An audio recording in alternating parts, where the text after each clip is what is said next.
right, John, you know how last week I thought I was going to die? I think I'm actually going to die this week. I think I might actually perish this week. You know, when I stabbed you, I didn't expect the blood loss to be so slow. It's mostly marinara at this point because I ate like 3 pieces of pizza yesterday, and apparently like I can go fuck myself forever. So, hey, everybody, welcome back to the healthiest podcast on the internet, the Rage Select Podcast. I am Jeff. I'm John, and that is a complete lie. There's no way we are healthy in any way, shape, or form. It's called sarcasm. But it sucks that I feel so bad today because we have this is a great lineup of things today. Like, we've got a ton of stuff to talk about. I feel like, sometimes we're talking about, there's like one story. There is one story in all of the stuff we have to talk about today that's kind of a bummer, but even that story kind of has a happy ending. And it's like, oh, okay, all right, great. So, I'm happy because I go on vacation really soon, and I get to go out on a high note. Yeah. Instead of, it being a shit week. Okay. And then having to go on vacation to get away from it. Yes. So now I get to, Yep. John's going to be out of here for 2 weeks. So everybody say, bon voyage, John. By the time people are listening to this, I'll be in California. Yeah, there you go. Are you going to go to the dinosaurs? You're driving there, right? We're driving to California. I don't know if we're going to make any pit stops. Stop where the big dinosaur thing is? I don't know if we're going to make any pit stops. Are you going to go see the thing? The what? You should stop and see the thing. The thing? Okay, so in a brief side note, on your way from Texas out west, right, to New Mexico, there's going to be a point where you start seeing these billboards that are like, what is the thing? Like, coming up in 70 miles. I saw that John Carpenter movie. I don't need to know what the thing is. It's man, I swear to God, like, I drove me and my dad went camping in New Mexico when I was a kid, and I begged him for like 100 miles to stop at the thing. Like, what is the thing? And I finally got a chance several years back to go see the thing. I will tell you what the thing is if you want to know. I mean, it's fine. I'll leave you to it. It's like leave the mystique. It's a mystery. Okay. Yeah, no, you all could go. I'll tell you what. If you really want to know what the thing is, you can go on the internet and you could search like West Texas gas station the thing. All I can say is that if you get close to the thing and you're like, we could use some more Cokes and like maybe a bathroom break and some gas. Maybe stop and see the thing. I think it's like $10 a person to go in. Well, we'll have our dog with us, so I don't want to leave the dog in the car or anything. So I'm pretty sure that you might be able to even take your dog. I don't know. Okay. You might consider stopping to see the thing. Okay. Well, if we end up driving through wherever that is, maybe. Pretty sure. I mean, if you're going through West Texas to California, I'm pretty sure there's only one road that you're going to be on. There's 2, but there's 2 different routes that you can take, but there's one main route, but. Okay. I'm looking forward to it. I'll be in, like I said, by the time people hear this, I'll be in California. That'll be fun. Yeah. Plan on going to Disney. Apparently, Amanda's family is taking me to medieval times. Nice. That's apparently a thing. Are you going to joust? You don't. No. You watch people joust. Oh, okay. But I only know about that place from the cable guy. Yeah, so that's mostly what most people know it from. I was just like, all right, cool. I didn't know that was a thing we could go do, or a thing I wanted to go do. But sure, I'm not going to turn down being taken to some place I've never been to. I'm gonna give you 2 small pieces of advice about Disney, if I can. Okay, I've been to Disney, but sure. Okay, you've been to Disney in California. Land in California. Okay, there's this one store in there that has like paintings, like fucking straight up like paintings. That is great. And then like have you ever done Turtle Talk with Crush from Finding Nemo? No. That's pretty cool. I mean, like, you can't do it because you're an adult, but like they got some person back there like making Crush run up to kids and like fuck with them and stuff. Yeah. And it's pretty cool. I know at Universal in California they have like Optimus Prime and Megatron like talking to people and like kind of like giant robots, and then like you actually can do stuff, and like it seems like they're like automated robots that will detect certain things, but then like it turns out there's actually people like controlling them and actually talking, and it's kind of fun. There's videos of the Megatron belittling people for taking selfies. Okay. On the internet. Cool. But yeah, no. I've been to Disney before. I'm looking forward to going again. Specifically because last time we were kind of being rushed around by the people that we went with. So this time we're kind of going by ourselves. Take your time. So we're gonna spend the entire day there and enjoy the experience. Okay. And then we're going to culminate the entire trip by going to Power Morphicon. Yeah. Power Rangers convention. See Matt Frank? Yeah, we'll see Matt Frank there, and probably see a bunch of Power Rangers, and hopefully that they're going to be announcing the cast of the new Power Rangers series. They just announced that they're going to make a sequel to the movie that everybody hated. Yeah, last year. Hasbro announced that they're going to be making a sequel to that, which I think that movie was fine. That movie was perfectly fine. I'm totally happy with them making a sequel to it.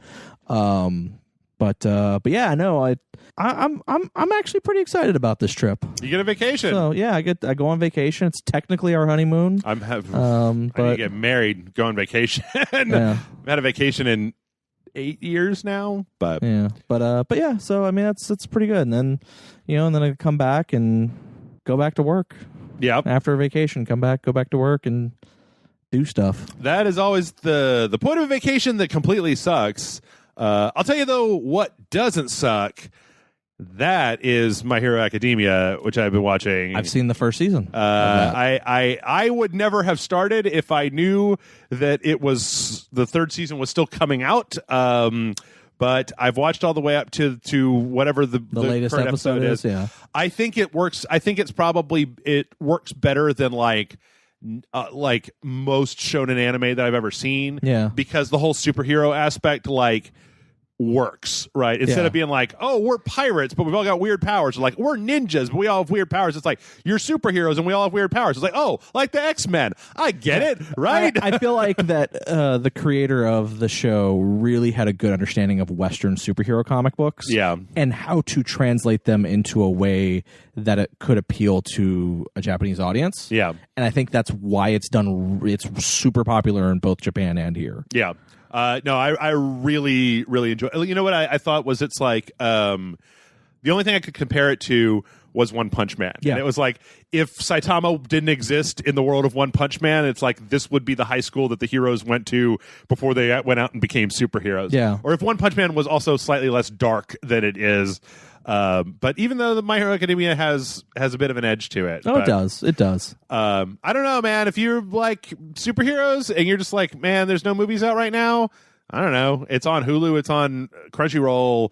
The only thing... It's on Funimation. It's on Verve, which is if you subscribe to Verve, you get both Crunchyroll and Funimation. So you get both subbed and dubbed. Oh, there you go.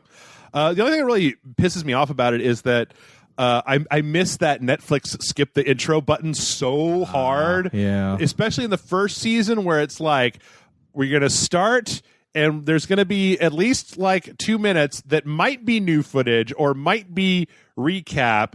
And then we're going to have the ungodly long title sequence. And then we might pick up right where the last episode left off, or we might just like rewind by a minute and a half to like really set up the big cliffhanger from the last episode again. It's just like, oh fuck. It's like even sometimes after the end titles, then they'll put stuff after the end titles, but before the preview of next time, they'll put something that's important. And I'm just like, the fast forward after the credits. Yeah, I know, but like the fast forward on both Hulu and Crunchyroll suck nutsack. Like it can't keep up with fast forwarding more than about 8x, and I really miss that. Like the PlayStation and Netflix do that thing where you just hit the button and the individual screen grabs come up at the bottom. You can just kind of like roll back and forth. But other than that, and the fact that the pervy character that's in every show is a little grating in My Hero Academia. But other than that, I feel like it's pretty good. No, it's a good show. It's also weird because it's like they did like I got to the middle of season 3 and I was like, oh well, that's the end of this season. It's like, no, that's like the midpoint in the season where they have this gigantic epic finale and all these things change, like a thing that you would expect to be the end of any season of TV. It's just like, all right, now everybody's going to go back to school. We're just going to keep on going. Boop, boop, boop, boop. And I was like, what? No, but that's, all right. Yeah, I know. I like this first season. I haven't had a chance to get back to it. Like, I really want to watch the second and third season. Mm-hmm. And I know there's a video game coming out called My Hero One Justice.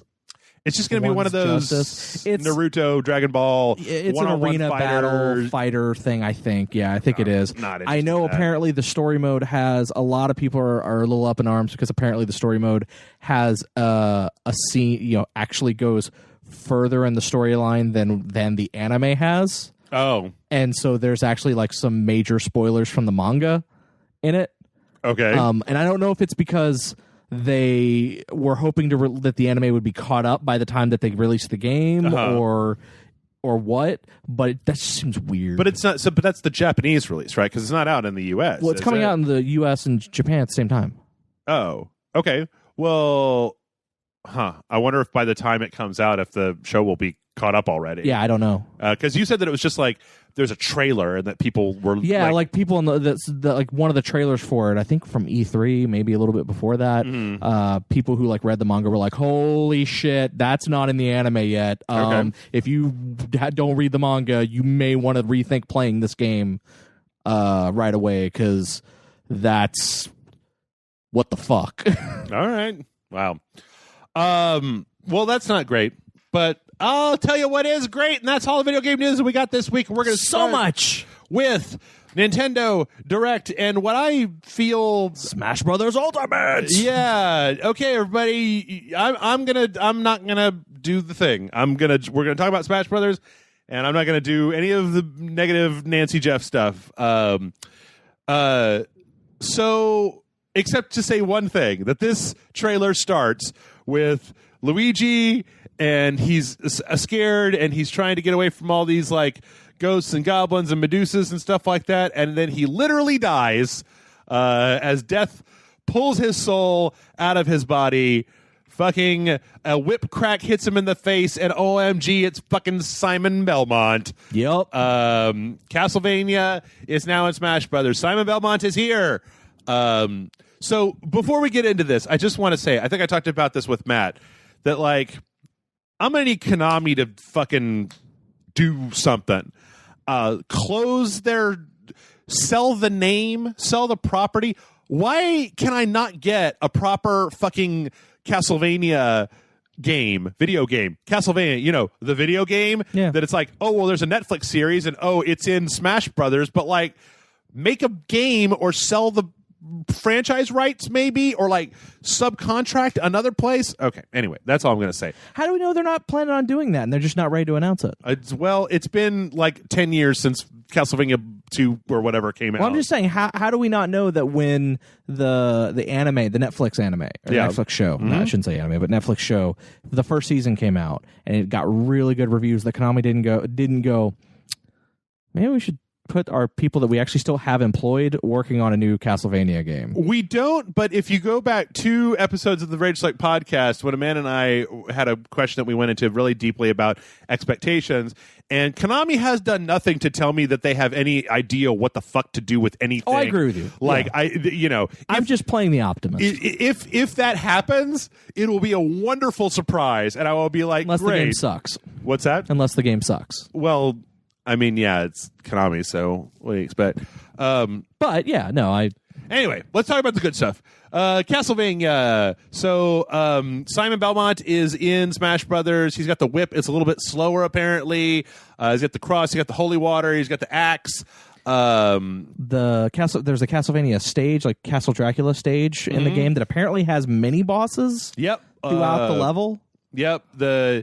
Let's see, what is it? Frankenstein and the Flea Man, and a werewolf, and Medusa Head, and Mummy, and then Carmilla, the big face in the thing. And then also Dracula himself. Sometimes Dracula. And it's interesting because they showed Dracula during like just the trailer part of it, and it was like, oh, Dracula has all the moves of Symphony of the Night.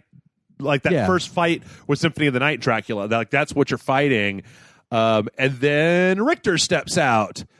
As he is an echo of Simon Belmont, which for anyone who is not familiar with Smash Brothers and doesn't know what that echo means, is it means that it's essentially it's a reskin of that character, but with a slightly different moveset.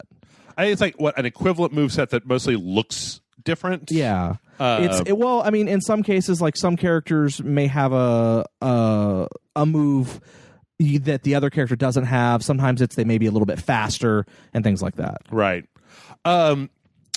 So yeah, it all looks really good. Like, it's kind of interesting to see Simon Belmont. I guess I forget that Simon's a blonde. Yeah. Was he blonde on the cover? Oh, he was blonde on the cover of like Castlevania 2, right? So he's in there. Also, we've got an Alucard assist trophy that you can use, and he'll come in and fight his Super Smash as he puts you in a Dracula coffin and throws you up into space and blasts you.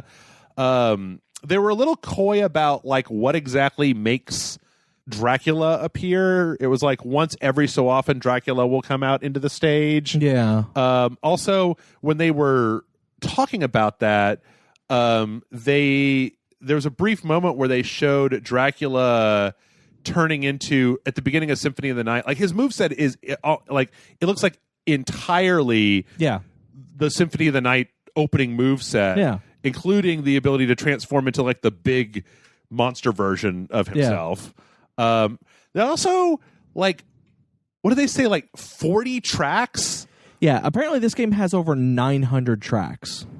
Audio music tracks. That I feel like that that was like including like menu music and stuff like that. Yeah, but it's just music tracks though. Yeah. Like, and they even said that this game is going to have a mode where you can basically tell it to turn the screen off, plug your headphones in, and just listen to the music. Yeah, use your Switch like a Walkman. Yeah. But this is 34 different tracks that from different Castlevania games that are all like remixed. Yeah.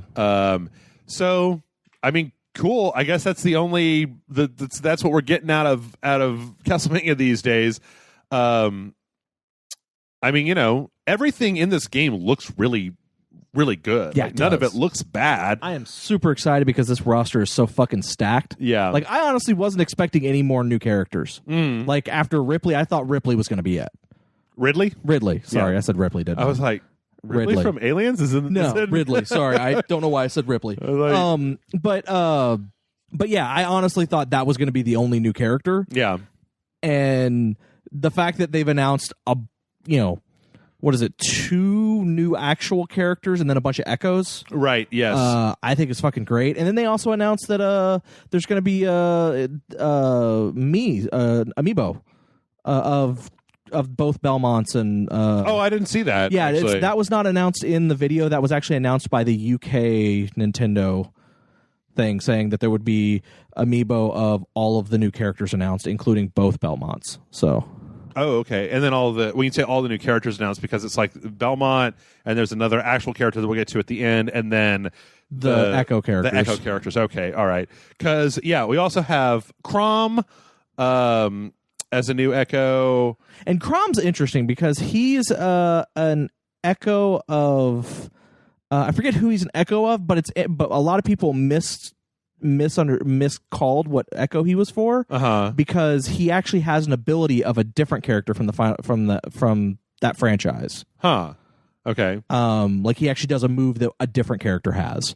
So a lot of people thought it was an echo of that character, and then Nintendo came out and was like, no, he's an echo of this character. Okay. And it was just weird. Is it a Fire Emblem character? Yeah, Fire Emblem characters. Okay. Dark Samus. We're getting Dark Samus from, what was that, Metroid Prime 3, I guess, was where Dark Samus showed up, or 2. It's been so long since I played either one of those games. Dark Samus is, I don't know, I mean, like, whatever. It just looks like dark version of Samus. Yeah. It's not exactly like the most exciting thing in the entire world. Was there a third one that I missed? I feel like there might have. I mean, the third one was Richter technically, but okay. Yeah. So then they also talk. There was a lot of like Nintendo really loves the nitty gritty in these Nintendo Directs about like, on the menu screen you can have the Echo characters appear as separate characters or as a sub thing of the same character, and it's like, I mean, okay, but like cool, I guess. I don't know why you've like gone out of your way. It's kind of harkening back to E3 where I'm like, some of this stuff is not so important as to even spend a few seconds talking about it in my mind. It's not important to you, but it is important to say like tournaments. Yeah. Tournament people who actually are in the program game series like Evo and things like that. Yeah. They announced a bunch of new stages. There's a redonkulous number of stages. They announced a bunch of new Pokemon that are going to be in the game that have never been in the game before. Let's see. There's a Pokemon Stadium. the Pikmin, Garden of Hope, Brinstar Depths, big Kraid in the background, Ice Climbers, I feel like, the Summit. Pokemon League. There was a Shadow Moses one, if I remember correctly. That's from the game. I think that's from the GameCube game that had Snake in it. No, I don't think it was. There was a no, I know there was. I'm thinking there was a Metal Gear stage, but I don't think it was Shadow Moses. Okay. Something from Earthbound, something from I feel like Game and WarioWare, and then just Final Destination. Oh, and then New Donk City, where has apparently a stage. you could trigger. I don't know if that's a thing. They show in here that a character hitting all of the different band people and then having Pauline come out to sing the song while you're playing it. That's actually pretty awesome. Yeah, it's pretty motherfucking redonkulous. There's so many. They also said that they're trying to keep a lot of the old stages kind of looking old just for nostalgia's sake. They're not completely redoing it. They're leaving it a little rough around the edges. But apparently there are going to be a little over 100 stages in this game, as opposed to the last one on the Wii U that had 56. This one has a little less than double that. And then not only that, but they also announced that you can you can basically take two different stages, and then they will halfway at random intervals, or you can even set it up.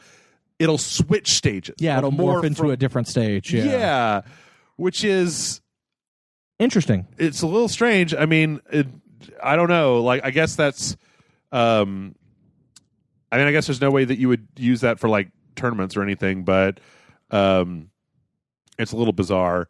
They talk about basically all of the musical selections about how all the stuff we just talked about, and they also talk about how every Zelda stage can play any of the Zelda music, and you can literally go in and say, I want you to play this track more and this track less from time to time. Just horrific amounts of customization. They also talked about how you can set up tourneys. This is just one of the most fully featured games I think I've ever seen in my entire and apparently life. There's an entire mode that hasn't even been announced or shown yet. Oh yeah, yep. Because they showed the main screen, and there was something that was grayed out or pixelated. Yeah, mm-hmm. To block because they couldn't talk about it yet. Yep. Which a lot of people are thinking that it might be a new what's the story mode from Brawl? I thought they announced that though. No. They didn't announce a story mode. They announced a missions mode, a single player mode. Oh, okay. But some people are thinking that the unknown hidden thing might be a new emissary. What was it? Emissary or something? Okay. I don't know. No idea. I mean, I as everybody knows, I don't know shit about Smash. So yeah, I mean, we could pretty much go on and on and on and on and on and on with this. There are new items that they're showing. Like you said, there's a shitload of new Pokemon that they announced that all do different things. It's there's a lot going on here. There's a hell of a lot going on here. I feel like if you're a fan of Smash Brothers, this is great. This is great for you. There's just so many things in here. I'm so excited for this. I personally am still kind of it's not really my thing. But I can definitely see where anybody that made a game that was this fully featured, I would, if it was a game that I was interested in, I'd be like, holy shit, you guys are making the best one. Shovel Knight is in here. He's an assist trophy. Yeah. And then at the very end, we got our other main character, or other new character. Who's this guy? You know better. King K. Rool. K. Rool. Yeah. From Donkey Kong Country. Yeah, Donkey Kong Country. Yeah. Yeah. Would you get it? King K. Rool. Cruel. Oh. Get it? Yeah. It's a pun. Mm-hmm. Yeah. That's certainly. Again, it's kind of strange to me because I'm not really a big fan of Donkey Kong Country either. So, but you know what? I mean, great. All this seems great. It as a franchise that I don't have a lot of direct interest in. There's some limits as to how excited I can get. As a person who appreciates video games, I can look at it and go, okay, this seems like they've taken a game that's very popular for them and made literally the best version of that game they've ever made. Yeah. So when they call it Ultimate, they ain't joking. Right. Which is strange because it also unfortunately means that the next time that they want to like really raise the bar for whatever the next Smash Brothers is, and it's like, oh yeah, you had 900 music tracks in this one. Next time we had 3,600 music tracks. We had 4,000 stages. We had 600 fighters. Go fuck yourself. You can't even play this game. There's so much content in it. Won't even fit on any hard drive known to man. That's right. That's right. It's only an arcade cabinet. We're back to that because it literally couldn't fit on a thing that we could sell you. Yeah, I don't know. I mean, like, it definitely looks good. I mean, you say you've been excited. You're a fan of Smash Brothers. Oh yeah, right? I love Smash Brothers. So like, Smash Brothers is my thing. Like, I've ruined friendships because of that game. You know, but I love. So what's the most exciting thing that you've seen? Well, I mean, the Belmonts being in there is actually pretty excited. I'm pretty excited about that. Yeah. Because I'm all for like new characters, especially new characters that aren't Nintendo. Like they're characters that I strangely associate with Nintendo, with the exception of Snake. Most of the characters that appear in this that are not owned by Nintendo, I still associate with Nintendo because they were on the NES or the SNES. Castlevania 4 on the or Super Castlevania 4 on the SNES is probably one of my favorite Castlevania games. Mm-hmm. Aside from like Symphony of the Night, but so like seeing that is great. I think it's awesome. The number of stages, and again, I'm just happy to like the number of customizability and stages and modes and playability. Like, there's literally something here for everyone. Yeah, in this game, and that's awesome in my opinion. You know, obviously, there's probably going to be updates and stuff because they're probably going to have to balance some characters and whatnot. Right. And while I wouldn't put it past them to do it, it also seems like there's no intentions of doing DLC. Yeah. Like, it's like, this is it. Like, what comes out is it. Yeah. I feel like they're also getting to the point where who else are you mining for this? Like, who else are you going to be putting in here? Yeah. I mean, I know that, like, you know, it's Nintendo. They've got a bunch of franchises that they've been doing, but I feel like they've got most of the main characters and villains from I mean, like, Liquid Snake would probably go in there if they could get the rights for that. Like, I guess you open up Castlevania, there's a bunch of other Castlevania things that you could add in there. Yeah. But, you know, is Cloud in here? Because he was a DLC character. Yes, he's in here. Okay. And Bayonetta is in there too. Yeah, and Rodan is a assist trophy, and oh, right. Yeah, no, that's and then this giant, like, that fucking giant fucking poster is fucking awesome. Yeah, at the end with all the different characters where they added the Belmonts, and the new what do they call them? The new Echoes. Echoes, yeah. So I don't know. We'll have to see. When does Smash come out? December. Okay. So they still have time to spring one or two more things on you, right? I think this is it. I think this was kind of like the last update for it. No? Okay. But they could. I was going to say, do you want to speculate wildly? Do you want to do some wild speculation? Silent Hill? No, I mean, would it have to be Konami? Because that's, you know, Snake Castlevania and so yeah. I mean, they could have another Capcom character in there, maybe. Do they have any Capcom characters in there? Mega Man. Is Mega Man in there? At this point, the roster's so goddamn stacked. I don't know. I don't remember seeing Mega Man in any part of that Mega Man's trailer. in there. So is there's actually a couple of, like, Ryu is in there. Okay. Yeah, they could throw a couple. A fucking Power Ranger. Throw a fucking Power Ranger in there. Capcom has contacts with because a bunch of fucking Street Fighter characters are in that Power Rangers Legacy mobile game. Right. They even announced the new Ryu Ranger, where they turn Ryu into a Power Ranger fucking character. Fucking bring a Power Ranger into Smash. That's what I want. What about Darkstalkers? Are there any Darkstalkers in No, Smash? There's no Darkstalkers. But Darkstalkers I'm just saying, like, I think Power Rangers would work perfectly. Okay. I say they obviously have a relationship with Bandai Namco because Mega Man is in there. Yeah. Put fucking Solaire in Smash Brothers. Yeah, and make all of us Dark Souls fans just be like, oh, you take our guy and put him in your baby game, huh? Here's the thing. I think while a lot of people would be like, what the fuck? Right.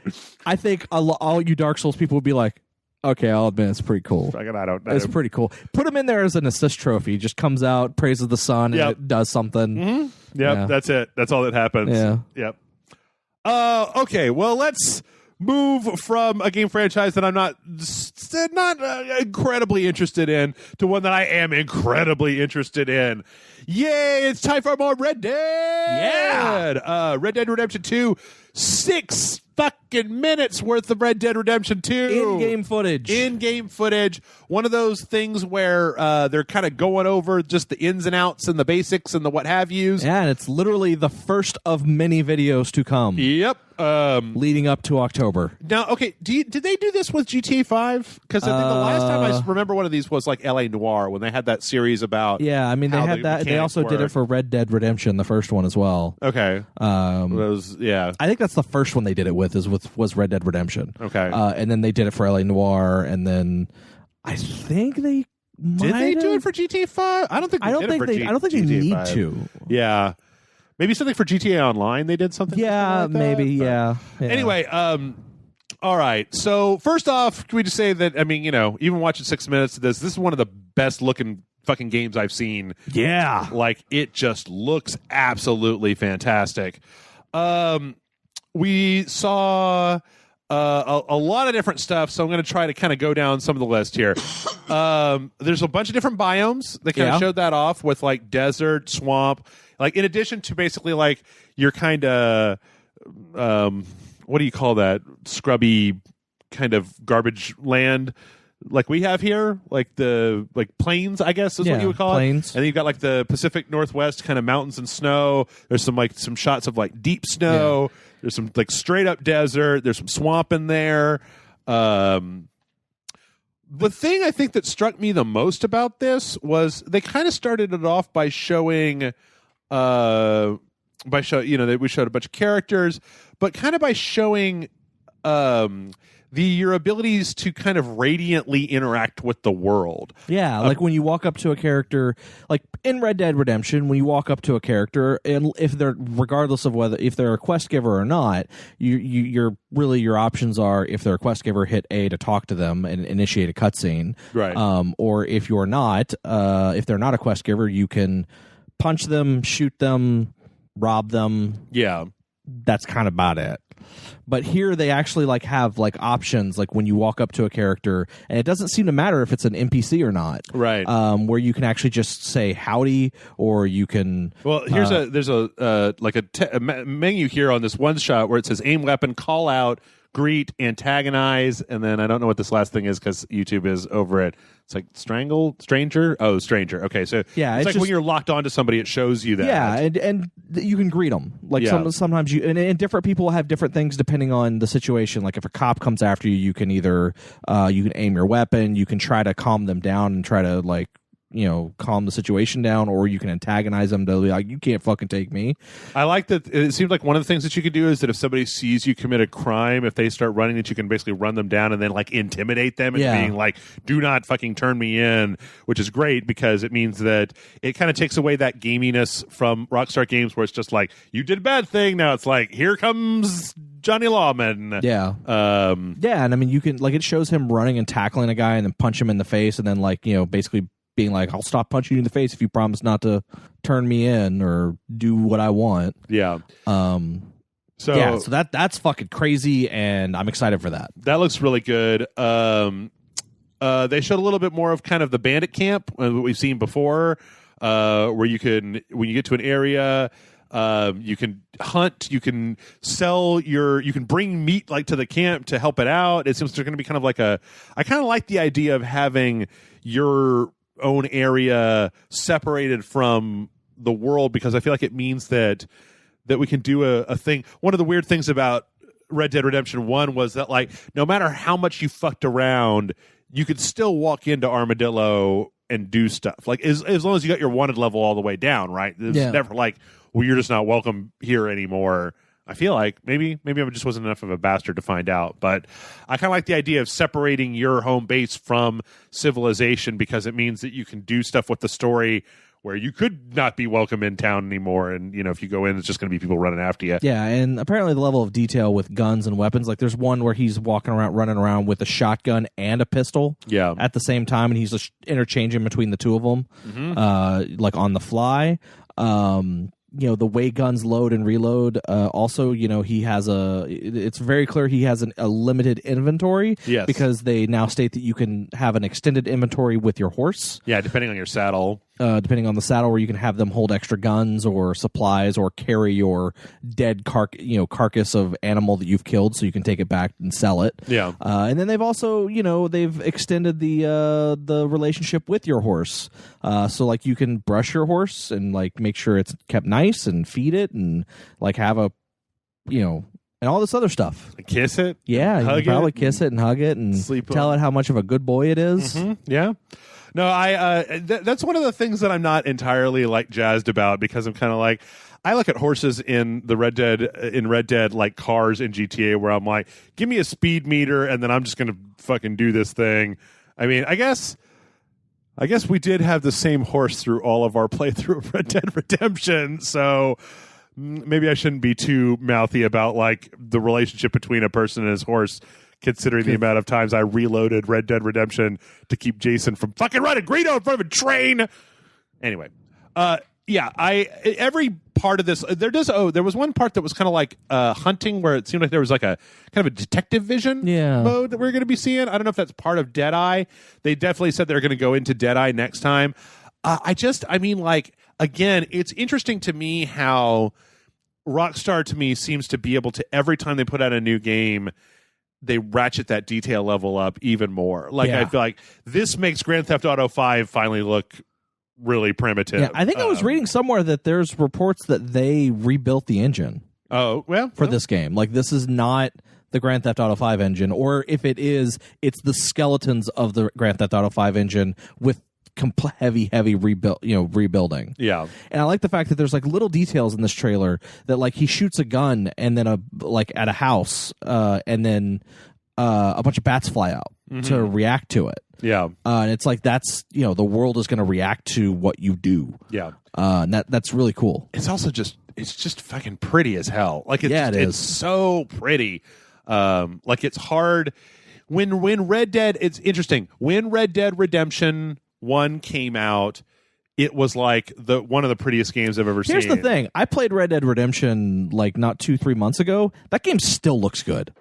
Like, I would argue that game, it holds up very well. Holds up really, really well. Well, Amanda and I are playing GTA Ballad of Gay Tony right now, just like unaltered PC version of GTA 4. That looks like they make quality shit that does tend to stand up. It's just that, like, man, this is just jaw dropping. Like, it's just like the lighting engine and the way that the world looks. I'm a big sucker for big open worlds, and they do this stuff really, really, really well, in my opinion. But yeah, no, I agree with you. Also, it seems like they haven't gotten into it yet, but there was a context clues in this trailer. It seemed like Melee has a little bit more going on in it than it used to.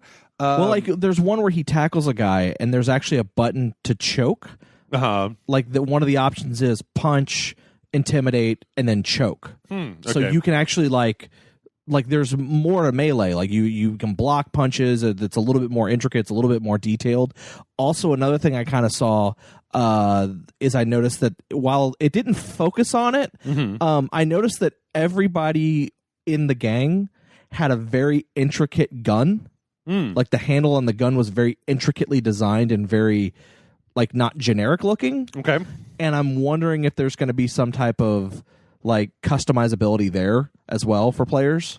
Oh, I'd be willing to bet that between the single player and then the online, that it'll have just as much, that it'll be a whole skins for your guns type of thing going on. And then also, like, there's a scene where where the main character is like cleaning his gun, so you probably have to do upkeep for your gun as well. Yeah. All I know is that this, and poker's back. Yeah, it's absolutely stunning looking. And from there, cue the comments from people who want it to come out on the PC. Yeah. No, that was literally, I was at work and on my break, and I we have like a little work group chat kind of thing. Because we take phone calls, so we can't really talk about stuff in person. Sure. So I just sent in, there's like new trailer out, and put it up, and everyone's like, still no PC, huh? And I was like, nope.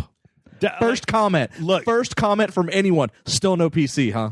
Okay, look, I understand the PC people, and I'm not trying to be nasty to PC people. Realistically, it's going to be a year and a half after this game comes out before it comes out on the PC. If it even does. I mean, currently, there hasn't been a game that hasn't made the leap to the PC outside of the original Red Dead, but like currently, I feel like Rockstar understands that putting their shit on the PC is a good move for them because people buy it and they mod it and it extends the life of it. However, I wouldn't hold your breath because like I feel like it is something like 79 days. There's like 2.5 months until this launches. After it launches, there's going to be all the post-launch shit. There's probably going to be at least half a year worth of both tweaks for the online, added DLC, and added modes, and then finally they'll announce, boom, here it comes on the PC. So, yeah. Anyway, I'll tell you what is on the PC, John, and that's Overwatch. Favorite thing for Rachel to talk about that everybody's like, oh, Jesus. Well, don't worry, folks, because it's not a lot this week. All we're saying is that the summer games are back. Well, live today. Yep. As of recording this. They have gone live. So now you know what day we recorded. Yep. Lucio Ball is back. We've got some baseball outfits for Winston and Zenyatta, which I like them. I think they look good. Yep. We've got some lacrosse outfits for Reinhardt and Roadhog, which they're cute. I'm not really a fan of them, but I think it's cute. They look cool at least. And then let's see, a swimsuit sort of for Diva and kind of a summer outfits. So it's a summer outfit for Anna, and then Diva has a like a jet ski thing. Like her neck has like a boat jet ski kind of look to it, and she's wearing like a jet ski type outfit. Yeah. And then also, in addition to them, Brigitte, Sombra, and Moira have like special like team like sports colors like outfits. Oh, okay. Are those just like skins? Yeah. But they're like their normal outfits, but just a different color palette. Okay, yeah. And I want to think they may be like their country flag colors. Okay. It's interesting because summer games like started as Olympics, right? Yeah, and then now it's just summer games. As always, I was saying to John before we started that I felt like this would have been like with Lucio Ball, it would have been the perfect opportunity to maybe add a second Summer Games thing with Hammond, considering you have a giant fucking ball character now, like whether it was, I don't know, like dodgeball or basketball or something where you had a limited amount of time to turn into the ball and do stuff. I don't know. I felt like that could have been something that would have been interesting to do.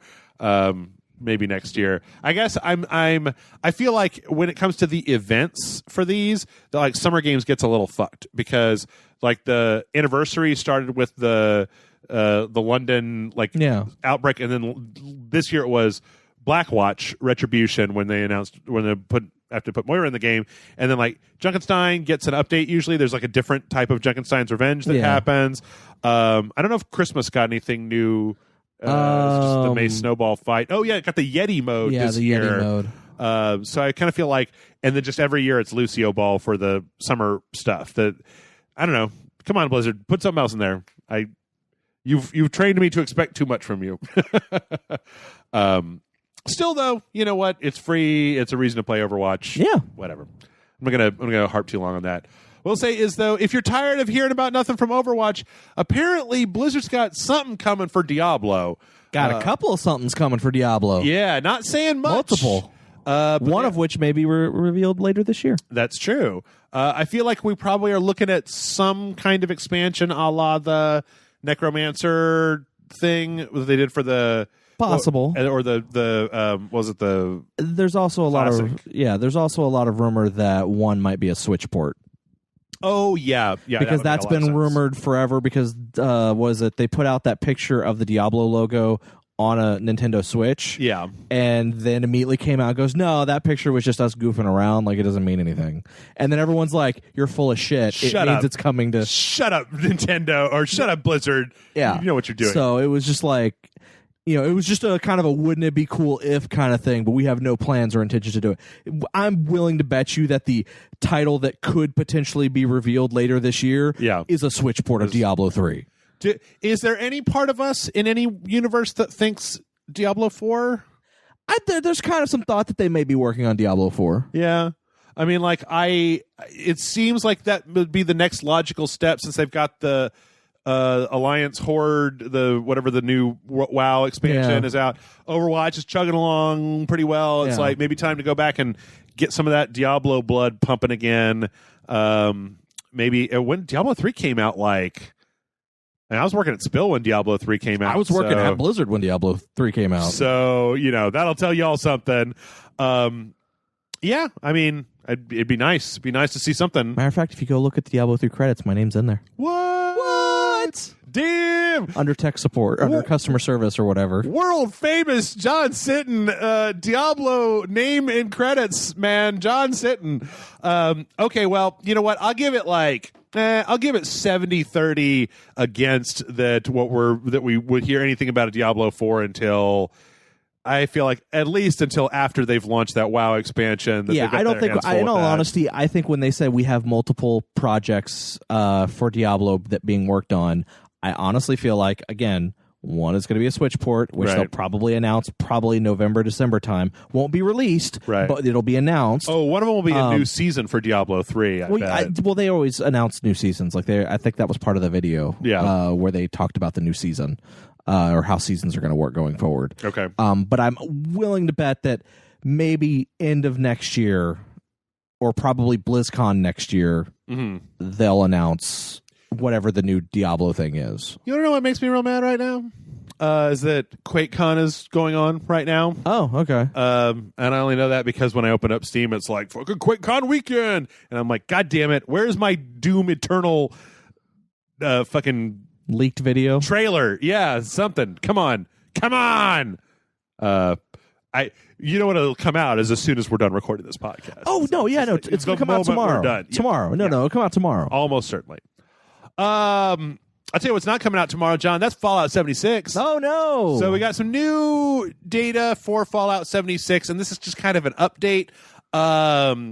So it turns out that the beta is going to be the full version of Fallout 76. Oh, wow. That you're just going to download the entire version of Fallout 76. And not just that, but apparently any progress that you make in the beta will carry over into the actual main game. Oh, well. Which is kind of strange because normally that's not the way it works. Well, it's also a weird game, so with no actual story mode. So that's the good news. The bad news is that, well, I don't know. This is like one of those file it under. Oh yeah, I just didn't think about this for more than 10 seconds, but it will not be available on Steam. It will only be available through Bethesda's dumb client that they want you to use for. Yeah. I hate their client so much. I hate it so much. It's hard to run and it's there for 2 games. And I'm like, I don't need these 2 games. For a second there, I thought you were going for a Miss White from a Clue movie. I hate so much, so much. Yes. The sides of my flames on the side of my face. Yeah, love Matt. Yeah, I really thought that by now we might have been past the point where companies were inconveniencing their customers because they wanted to have their own fucking stupid jacked up ecosystem. They could just go be on Steam or Steam's kind of a dumpster fire. So that's also true, so whatever. I just don't want to have to install 8 different fucking programs. I agree with you. I don't want Origin and Bethesda and Uplay and Steam and Good Old Games and fuck off. Just fuck off. Anyway, it will be interesting though to see. I wonder if that's going to do anything about if that's going to affect their sales at all. Because people who have their entire library of Fallout games like me on Steam probably not interested in installing a whole separate program to buy the one game. I guess you had to do that for the Fallout 3 expansions because they only came from games from Windows Live or whatever. But I don't know. All right. So from there, let's talk a little Halo. Halo. This is not about the Halo game, but about the Halo TV series. Yeah. 2020, we're getting a Halo TV series, and Master Chief. It's on Halo, or is it on HBO or Showtime? It is going to be on Showtime. Yeah, I knew it was one of the pay-for channels. Mm-hmm. Master Chief is going to be, quote, a lead character. They also said the Chief's face is going to be obscured by his helmet, and that is, quote, a key question and an important part of our series. Again, let's make some wild speculations. Over, under, is there any fucking way that a Halo TV show could be good? Yes. Okay. Is there any way that a good Halo TV show could appeal to people who are not already fans of Halo? That's debatable. But is there any way a TV show based on Halo could be good? Yes, I think there is. What I wonder is whether are Halo fans prickly enough that it's just like if you modify the Halo universe enough to try to appeal to a market outside of just diehard Halo fans, that they're just going to be like, this isn't Halo.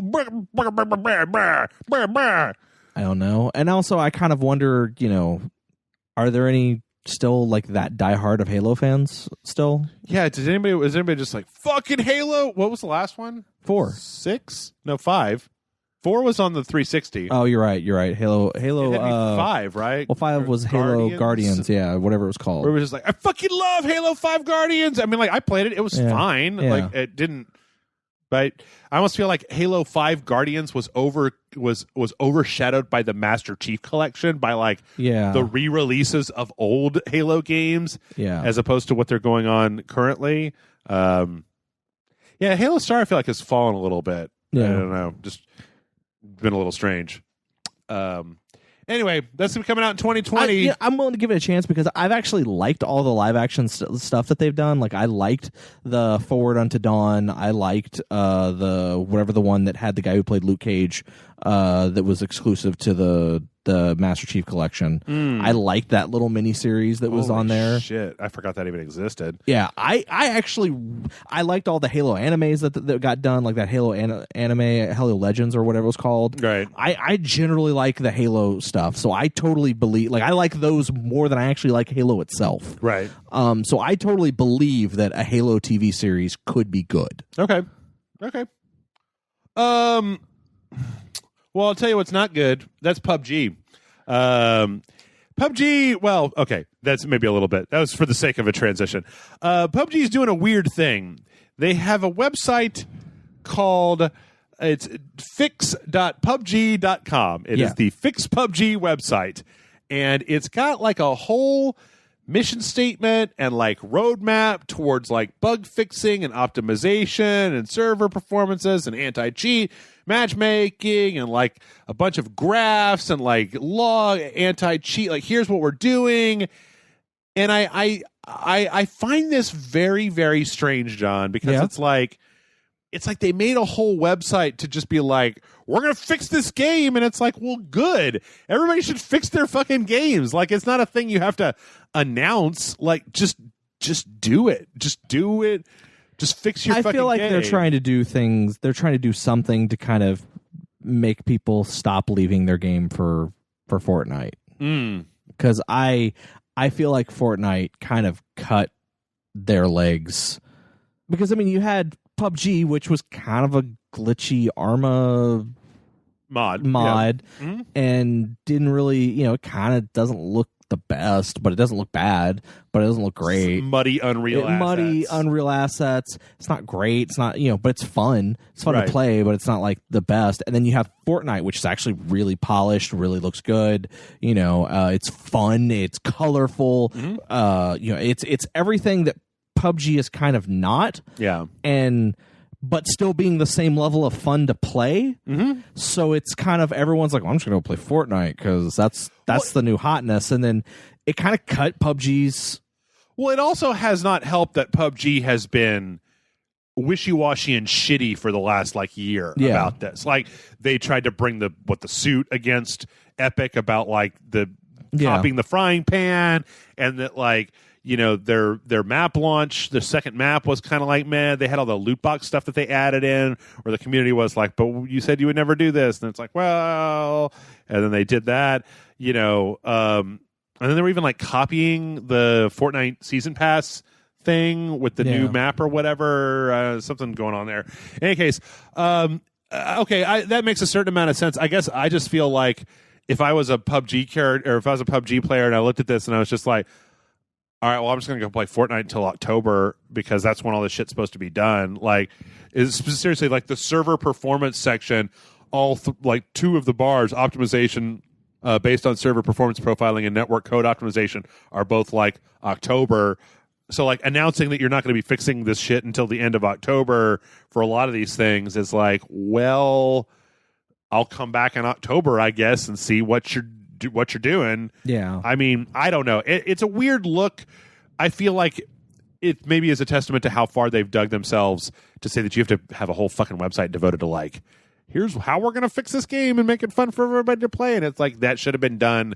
It's like, hey, it's more of a, hey, look, we are working on fixing all these things that you hate about our game. Right. And you know, so that you can play the game that you love. Please don't leave. Yeah. Please.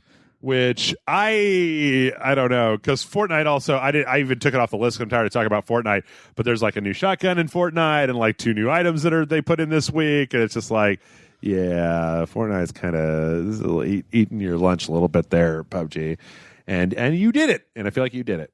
Tell you who else is getting their lunch and that is YouTubers doing game reviews. John, did you hear about this? I did. So apparently last week IGN put up a video review for Dead Cells. Yes. I should have put the trailer for this. Anyway, it's fine. Put up for Dead Cells. John and I played it a long time ago. Matt and I just got done playing it for Indie Friday because it was so goddamn good that I wanted to play it a second time. And also it was completely different. They added so much to it. Yeah. Great game. Wonderful game.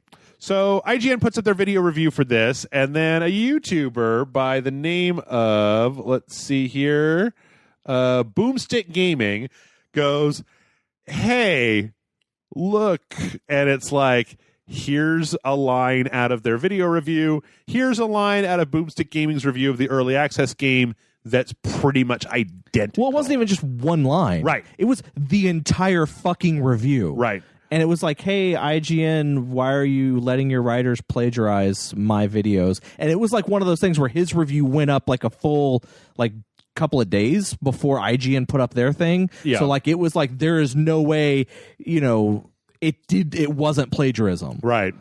So IGN, to their credit, took it down, did an investigation, and fired the guy, Philip Mewson, who did it. And they were just like, nope, that's fucked up. Bye. And so, don't steal people's shit off the internet. Especially not a review like for, I mean, I guess what did the guy think like, oh man, I don't have time to do this. I'm just going to copy. Like, why would you even do it word for word like that? I mean, I could think of when I was watching he it. He changed like a few words, but for the most part, it was the same sentence. But it's like you could just rewrite the fucking sentence and then like it would have been the same. You would have been saying the same thing. Like if I wanted to plagiarize something, I could plagiarize something. If I wanted to take something that like take a Jim Impressions video and just basically kind of remake it and rip it off. I think about 8 different ways to do that in a way that would at least not get me in direct trouble like this shit. Like it was just so sloppy and lazy when I watched it. And it was just like, how did you think that you were just going to kind of like, you should have just said it word for word exactly what the guy said, because nobody that looked at the two of these things together was going to, you know, was going to be like, well, 3 of those words were different in that sentence, so obviously it's a different thing. Yeah, it's some bullshit. Yeah, it is some bullshit, and I'm glad that motherfucker is out of there. Oh, fuck. All right, here we go. Turbo time! We got some new screenshots for Swery's new game that he's making with Arc System Works, The Missing, which is now called The Missing, J.J. Macfield and the Island of Memories. And it looks like a 2D kind of platforming puzzly adventure game. Looks cool. Yeah. I need a trailer. Yeah, I would like a trailer as well. At August 20th, you can finally do New Game Plus in God of War. Hey, New Game Plus, finally. Yeah. Adding a bunch of stuff in. There's going to be some new ways to craft stuff. So if you've been away from God of War and you want to get back to it, that's not a bad time. New Game Plus, new ways to say boy. There you go. Mm-hmm. Yep. We got some trailers here.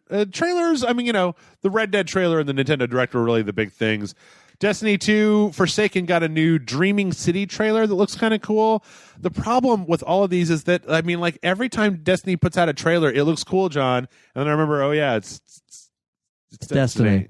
Yeah. It's Destiny 2, and I got to go play Destiny 2. I mean, like, this is kind of this weird city of dreams that has like a nightmare mode and like all these new, so it's like weapons and guys jumping around and everybody's fighting and there's a giant monster in the heart of the city and blah blah blah, and I'm like, oh, that all looks cool, but I don't really interested in playing Destiny 2. So yeah. If you remember a game that John and I played called Tokyo Dark, kind of a 2D. It was from the Square Enix Collective. I had a lot of fun with that one because we were doing all voices and shit for it. Yep. It was like a detective, and then there was like some weird, my partner was killed by like a murderer ghost. Yeah. All I remember about that is when I went into the dialogue for like the female crazy female character. Yeah. You were like, "Holy shit, John! You're like really getting into this." Because I was channeling my inner crazy person. There is a new version that's called Tokyo Dark Remembrance that is going to be like a director's cut. Oh, okay. That is coming out for the Nintendo Switch and the PS4. Neat. Winter of this year. Yeah, it seemed like a really fun game, like a really cool game. Yeah, my main problem with again, I bring this up from time to time, but I totally would have played it. It's just that, like, as a PC game, I use my PC for video rendering so often. It's like I just don't have the resource. I mean, I really wanted to go back and play Divinity Original Sin 2 more, but fortunately, there's even a trailer for that's coming out pretty soon. Yeah. Keep Talking Nobody Explodes is coming to the Switch. Hey. And when I thought about it, I was like,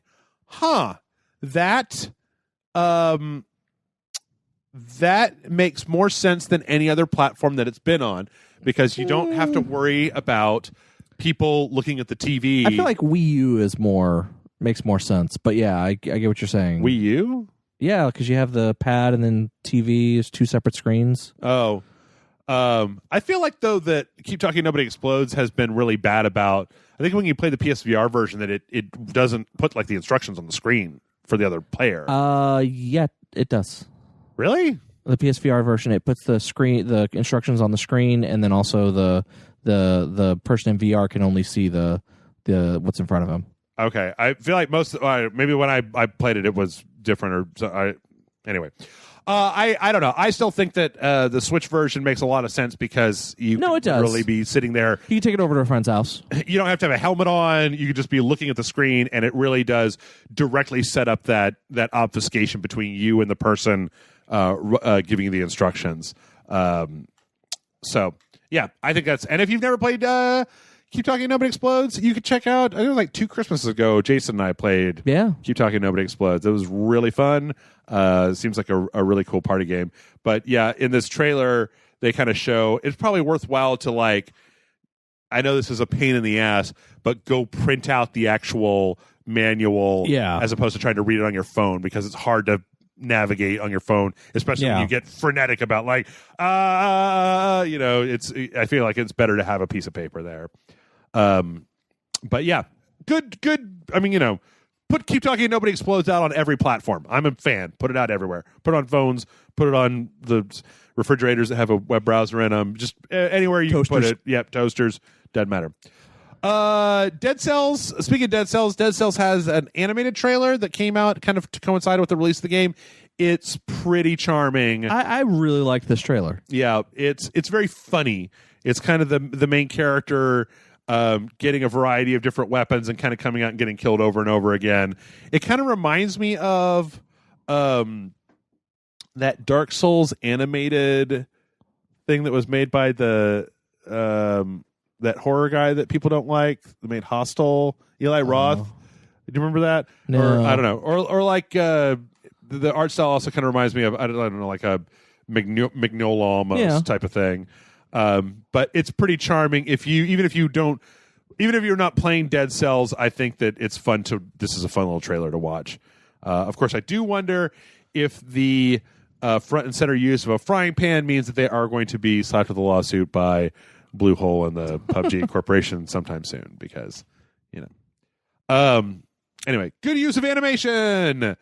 Let's see. Persona Q2 has a new trailer, but we're going to skip that. Fighting game updates. We have 3 fighting game updates. Tekken 7 DLC is going to have Anna and Lei Wulong. Yeah. And Negan from The Walking Dead. Yeah. Yeah. Okay, Tekken. But Tekken is also the one that had... when Tekken had Noctis in it, I kind of assumed that Square Enix had made some kind of deal to shove Noctis in there, but now I'm not entirely certain that Tekken was just like, who wants to be in Tekken? Anybody want to be in Tekken? We'll literally put anybody in Tekken. I mean, they had a bunch of Bullet Club, New Japan Pro Wrestling stuff in Tekken the last Tekken when it came out. Okay. It doesn't make any sense to me. I don't watch The Walking Dead. I don't know who Negan is, so but then I don't really know who Anna or Lei Wulong are either, so... Even though Wei Lulong has been in the franchise since the beginning. Well, yep. Sure. What do you look like in the... Oh, wait. Okay, I know who that is now. Fighting EX Layer. I don't know. Do you remember this one? Vaguely. This is the one with Skullomania. Yeah. By the Street Fighter EX folks. Is adding Pulam Perna and Volcano Rosso from the Street Fighter EX series to their roster. Oh, nice. I don't know who either one of those are, but... They're adding them, and they appear to be free. And also, Mr. Terry Bogard. Hey, Terry Bogard, and he's not a woman. And he's a dude this time. He's a dude that's Terry Bogard. Terry Bogard. And he's in there. And so, yeah. That game actually even got an update where they put in like an arcade mode. Like Michael and I played that. It was interesting because by default, it defaulted to a one-button special attack thing. But you could totally set it to just be like regular Street Fighter 2 if you want it. And then for John, because there's not a week that goes by where John is on the podcast where I can't say that there's a bunch of new people in Soul Calibur. Astaroth and Song Mina are in Soul Calibur 6. Yes. Also, Astaroth is pretty cool too. At this point, I have a friend who I know is very happy that Astaroth has gotten announced. Was Astaroth the character that Todd McFarlane made? No. Oh, okay. He's been in every game since the beginning. He has a giant axe. Okay. He's also the one that technically killed Maxie in at the end of the first game. Spoiler alert. And then Maxie came back to life in 2. Okay. Or something like that. That's why they show him beating the crap out of Maxie, and this is a callback to that. Okay. So yeah, we're just mostly I feel like every 2 or 3 weeks Soul Calibur is like, here's some new characters that are in Soul Calibur. I'm gonna buy it. Yep. So they've already got my money. Yep. I'm excited. Finally, we've got some teases and some release stuff. Let's see. The Twitter account for Bravely Default is teasing something new. Oh, okay. So it's possible we're getting a new Bravely Default now they're done with Octopath Traveler. Ubisoft is releasing Child of Light and Valiant Hearts both on the Switch. And the director is actually teasing potentially a new Child of Light. So fans of Child of Light, there are some very cool projects in process set in Child of Light universe. More news soon. Stay tuned. I like Child of Light okay. I don't know if I liked it enough to play. Never played it. A sequel. I say ooh just out of the fact that the new stuff's being announced. Yeah. And Steep has been canceled for the Nintendo Switch. It's okay. Oh no! Oh no, John!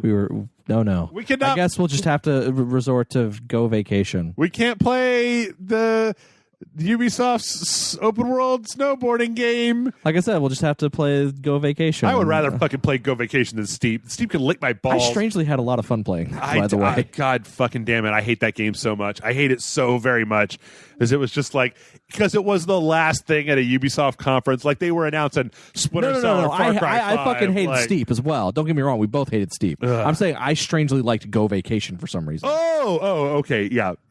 But yeah, fuck Steep. Fucking get that shit out of here. Announce Splinter Cell already, you monsters! Ugh. Finally, Sony is putting out a... this is kind of a little bit for funsies. There's a 500 million PlayStations have been sold, and so Sony is putting out kind of a limited edition PlayStation 4... 4 Pro. 4 Pro limited edition that is translucent blue. Yeah. Kind of like we used to see back in the old like controllers and some of the old like case mods and stuff back in the old days. Yeah. This pretty cool looking. It's pretty cool looking. I got to admit that I'm not really willing to pay $500 for it. No, fuck no. But you know, it's still pretty cool looking because it comes with the translucent controller. It's got the camera. There's even a set of headphones that are kind of themed the same way. Yeah, I don't need another camera. I've already got a camera. One of the main problems that I have, John, every time something like this gets announced is I'm just like, what am I going to do? Am I going to? If it didn't have the camera, yeah, I'd be more inclined to be like, well, maybe I'll pay a little bit more for the headphones and the controller, but yeah. What am I going to do? I'm going to trade in my PlayStation. It works fine. I spend zero amounts of time in my life. I spend 0 times looking at my PlayStation while I'm playing a game. Like, if anything, I feel like the translucent would almost make it like more distracting because the power on light just like lights up the whole front of the thing now. Yeah.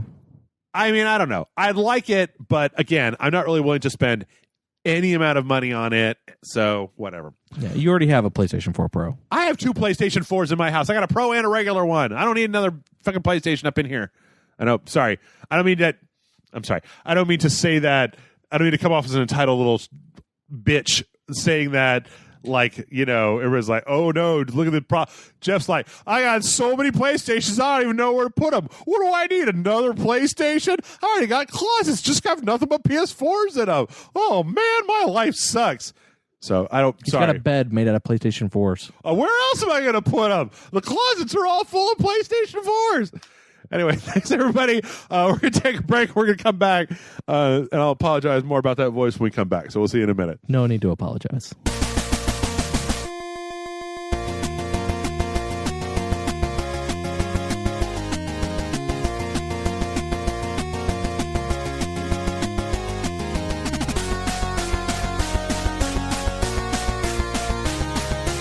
And we're back.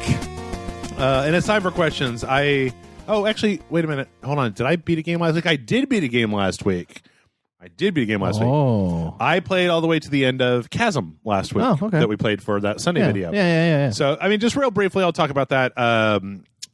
Chasm is a procedurally generated Metroidvania style game with pixel art graphics. It's actually really cool.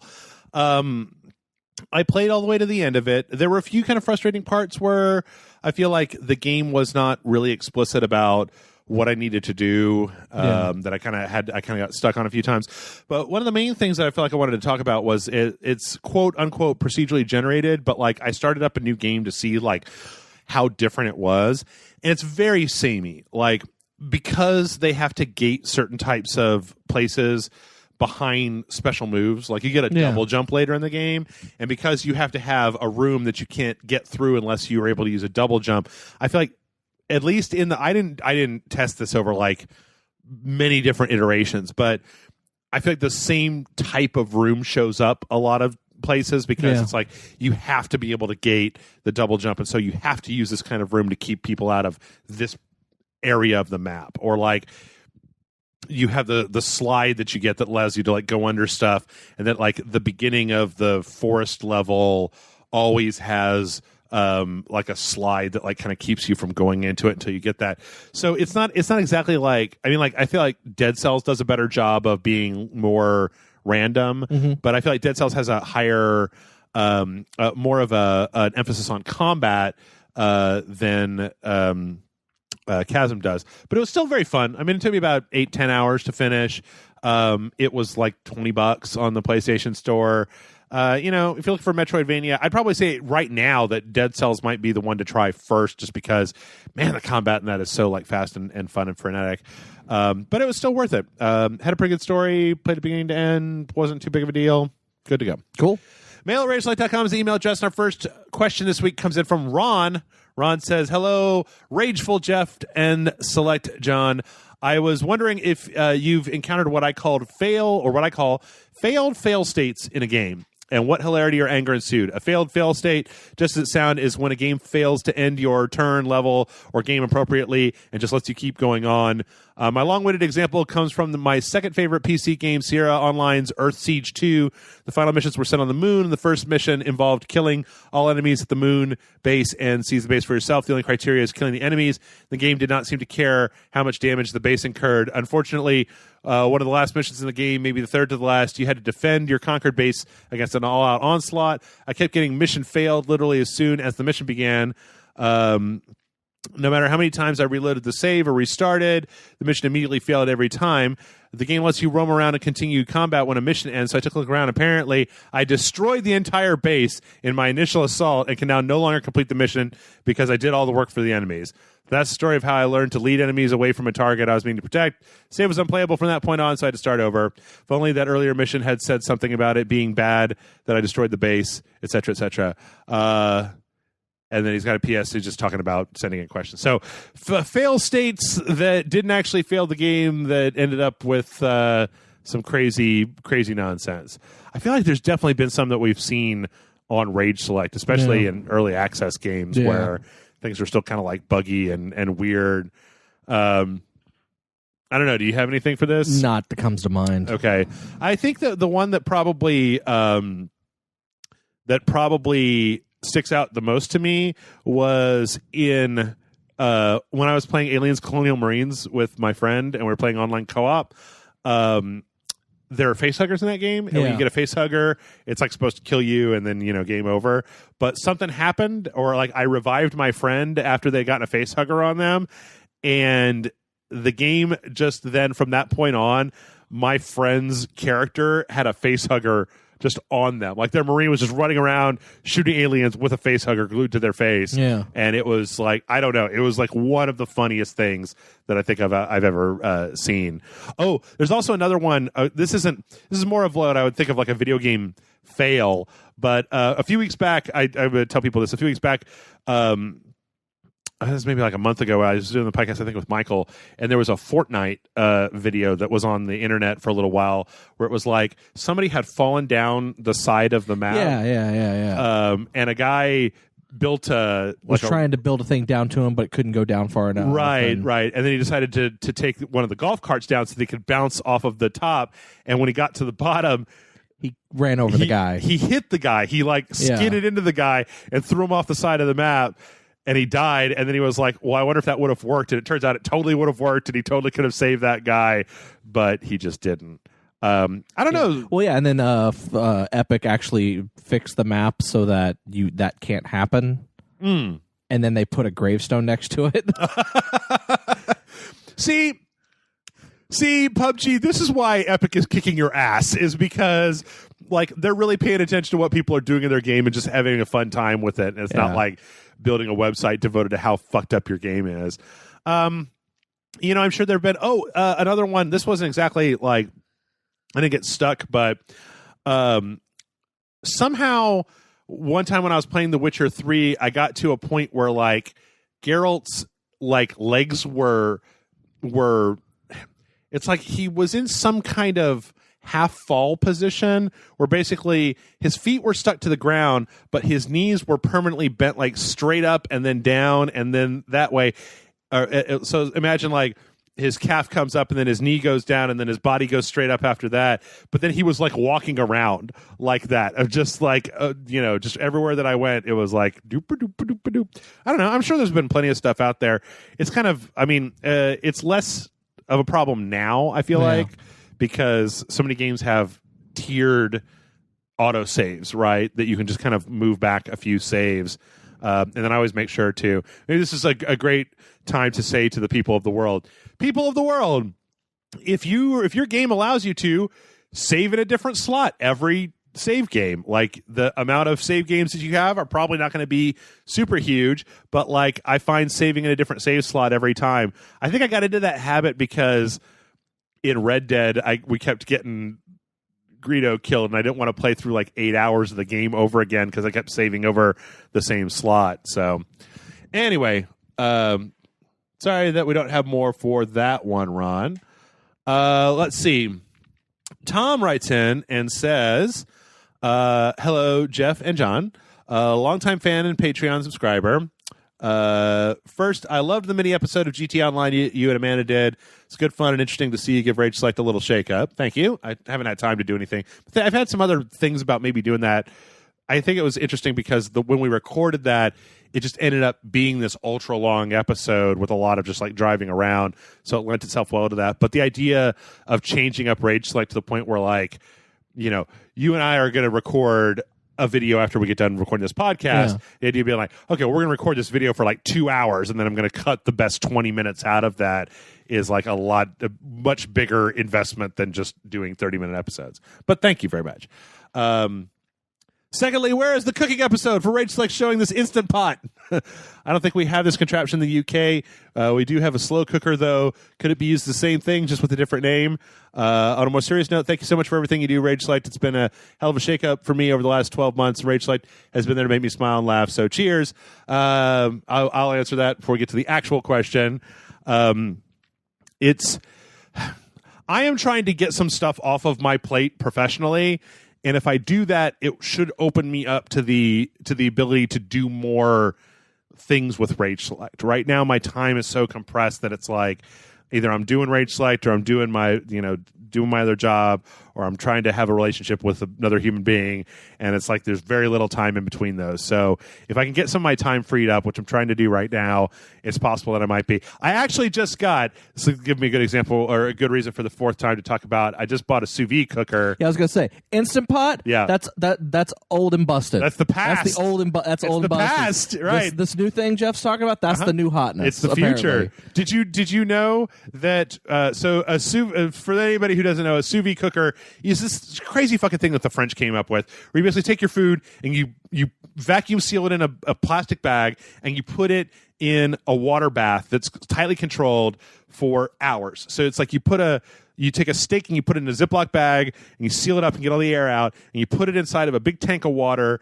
that this thing is chugging around at, say, like 140 degrees, right? 140, I believe, is medium for a steak. So it basically slowly brings the steak up to 140 degrees. So it basically cooks your food, but incredibly slowly and incredibly evenly, and in an environment where none of it can get out. It's all trapped in the bag. So you take it out, you put it on the stove, you go blap blap, and to get some char on the outside, and you're good to go. I actually was thinking of doing a video where it's like, okay, motherfucker, here's the deal. Do you have $500? Because I'm going to show you, between the Instant Pot, the oven, and my sous vide machine, and a cast iron skillet, I will teach you how to make food that is better than anything you can get at a restaurant at home from the grocery store for basically $0. If you've never seen one of these before, go to the sous vide, and that's SOUSVIDE subreddit, and just look at what people are doing. You can cook a brisket in this thing. Like,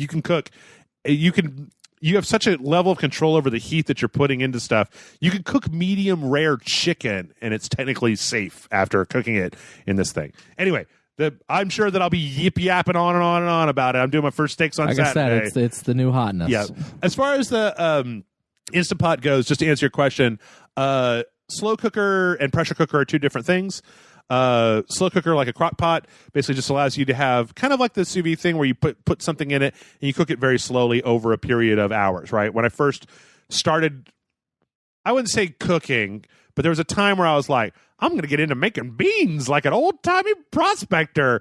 And so I just put a bunch of beans in my crock pot and then just let them sit there. And then I'd be like, I got beans now, and I'm going to make some rice and put some beans and rice.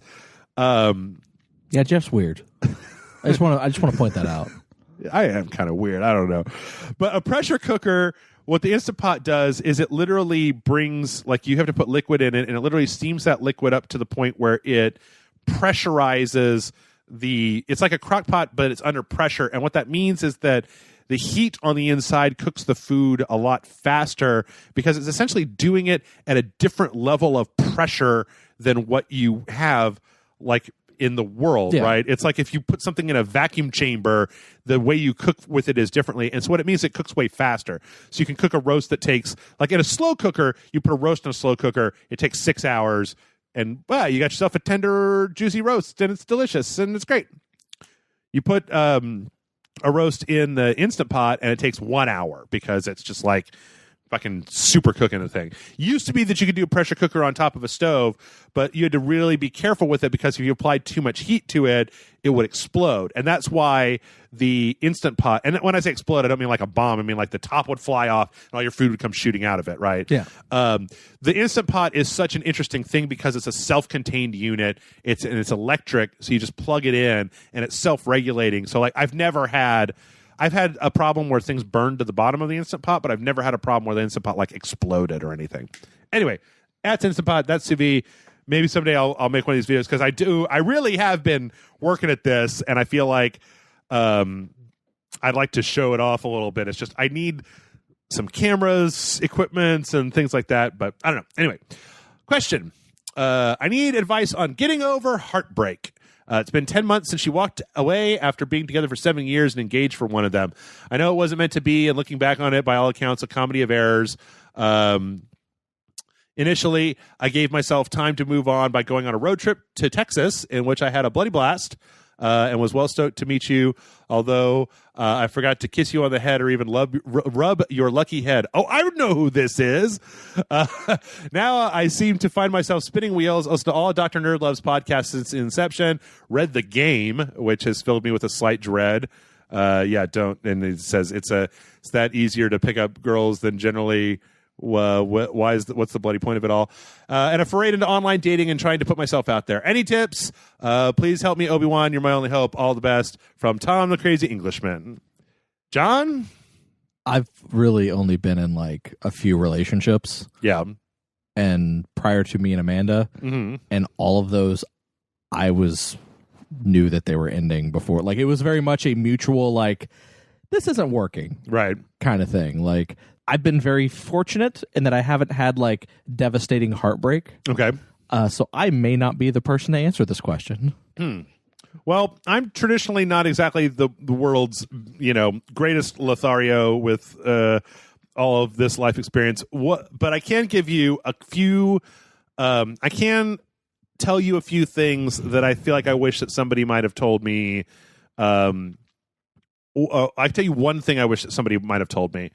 Okay, so one thing that I feel like that everybody needs, this is my go-to advice for every person that's having a hard time with anything, literally anything.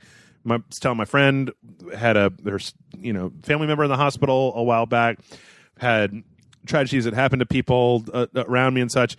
I've talked to my sister even about this, but one of the things that I feel like is really necessary for people is to find something engaging that you can at least for a little bit of time kind of break out of your thinking about a thing, right? Is that we all get really into I at least feel like it's really easy, and I've seen a lot of people get in a cycle where it's just like there's a problem in your life and it's basically just all that's going on in your head. You're just going around and around and around with the same thing just over and over and over again.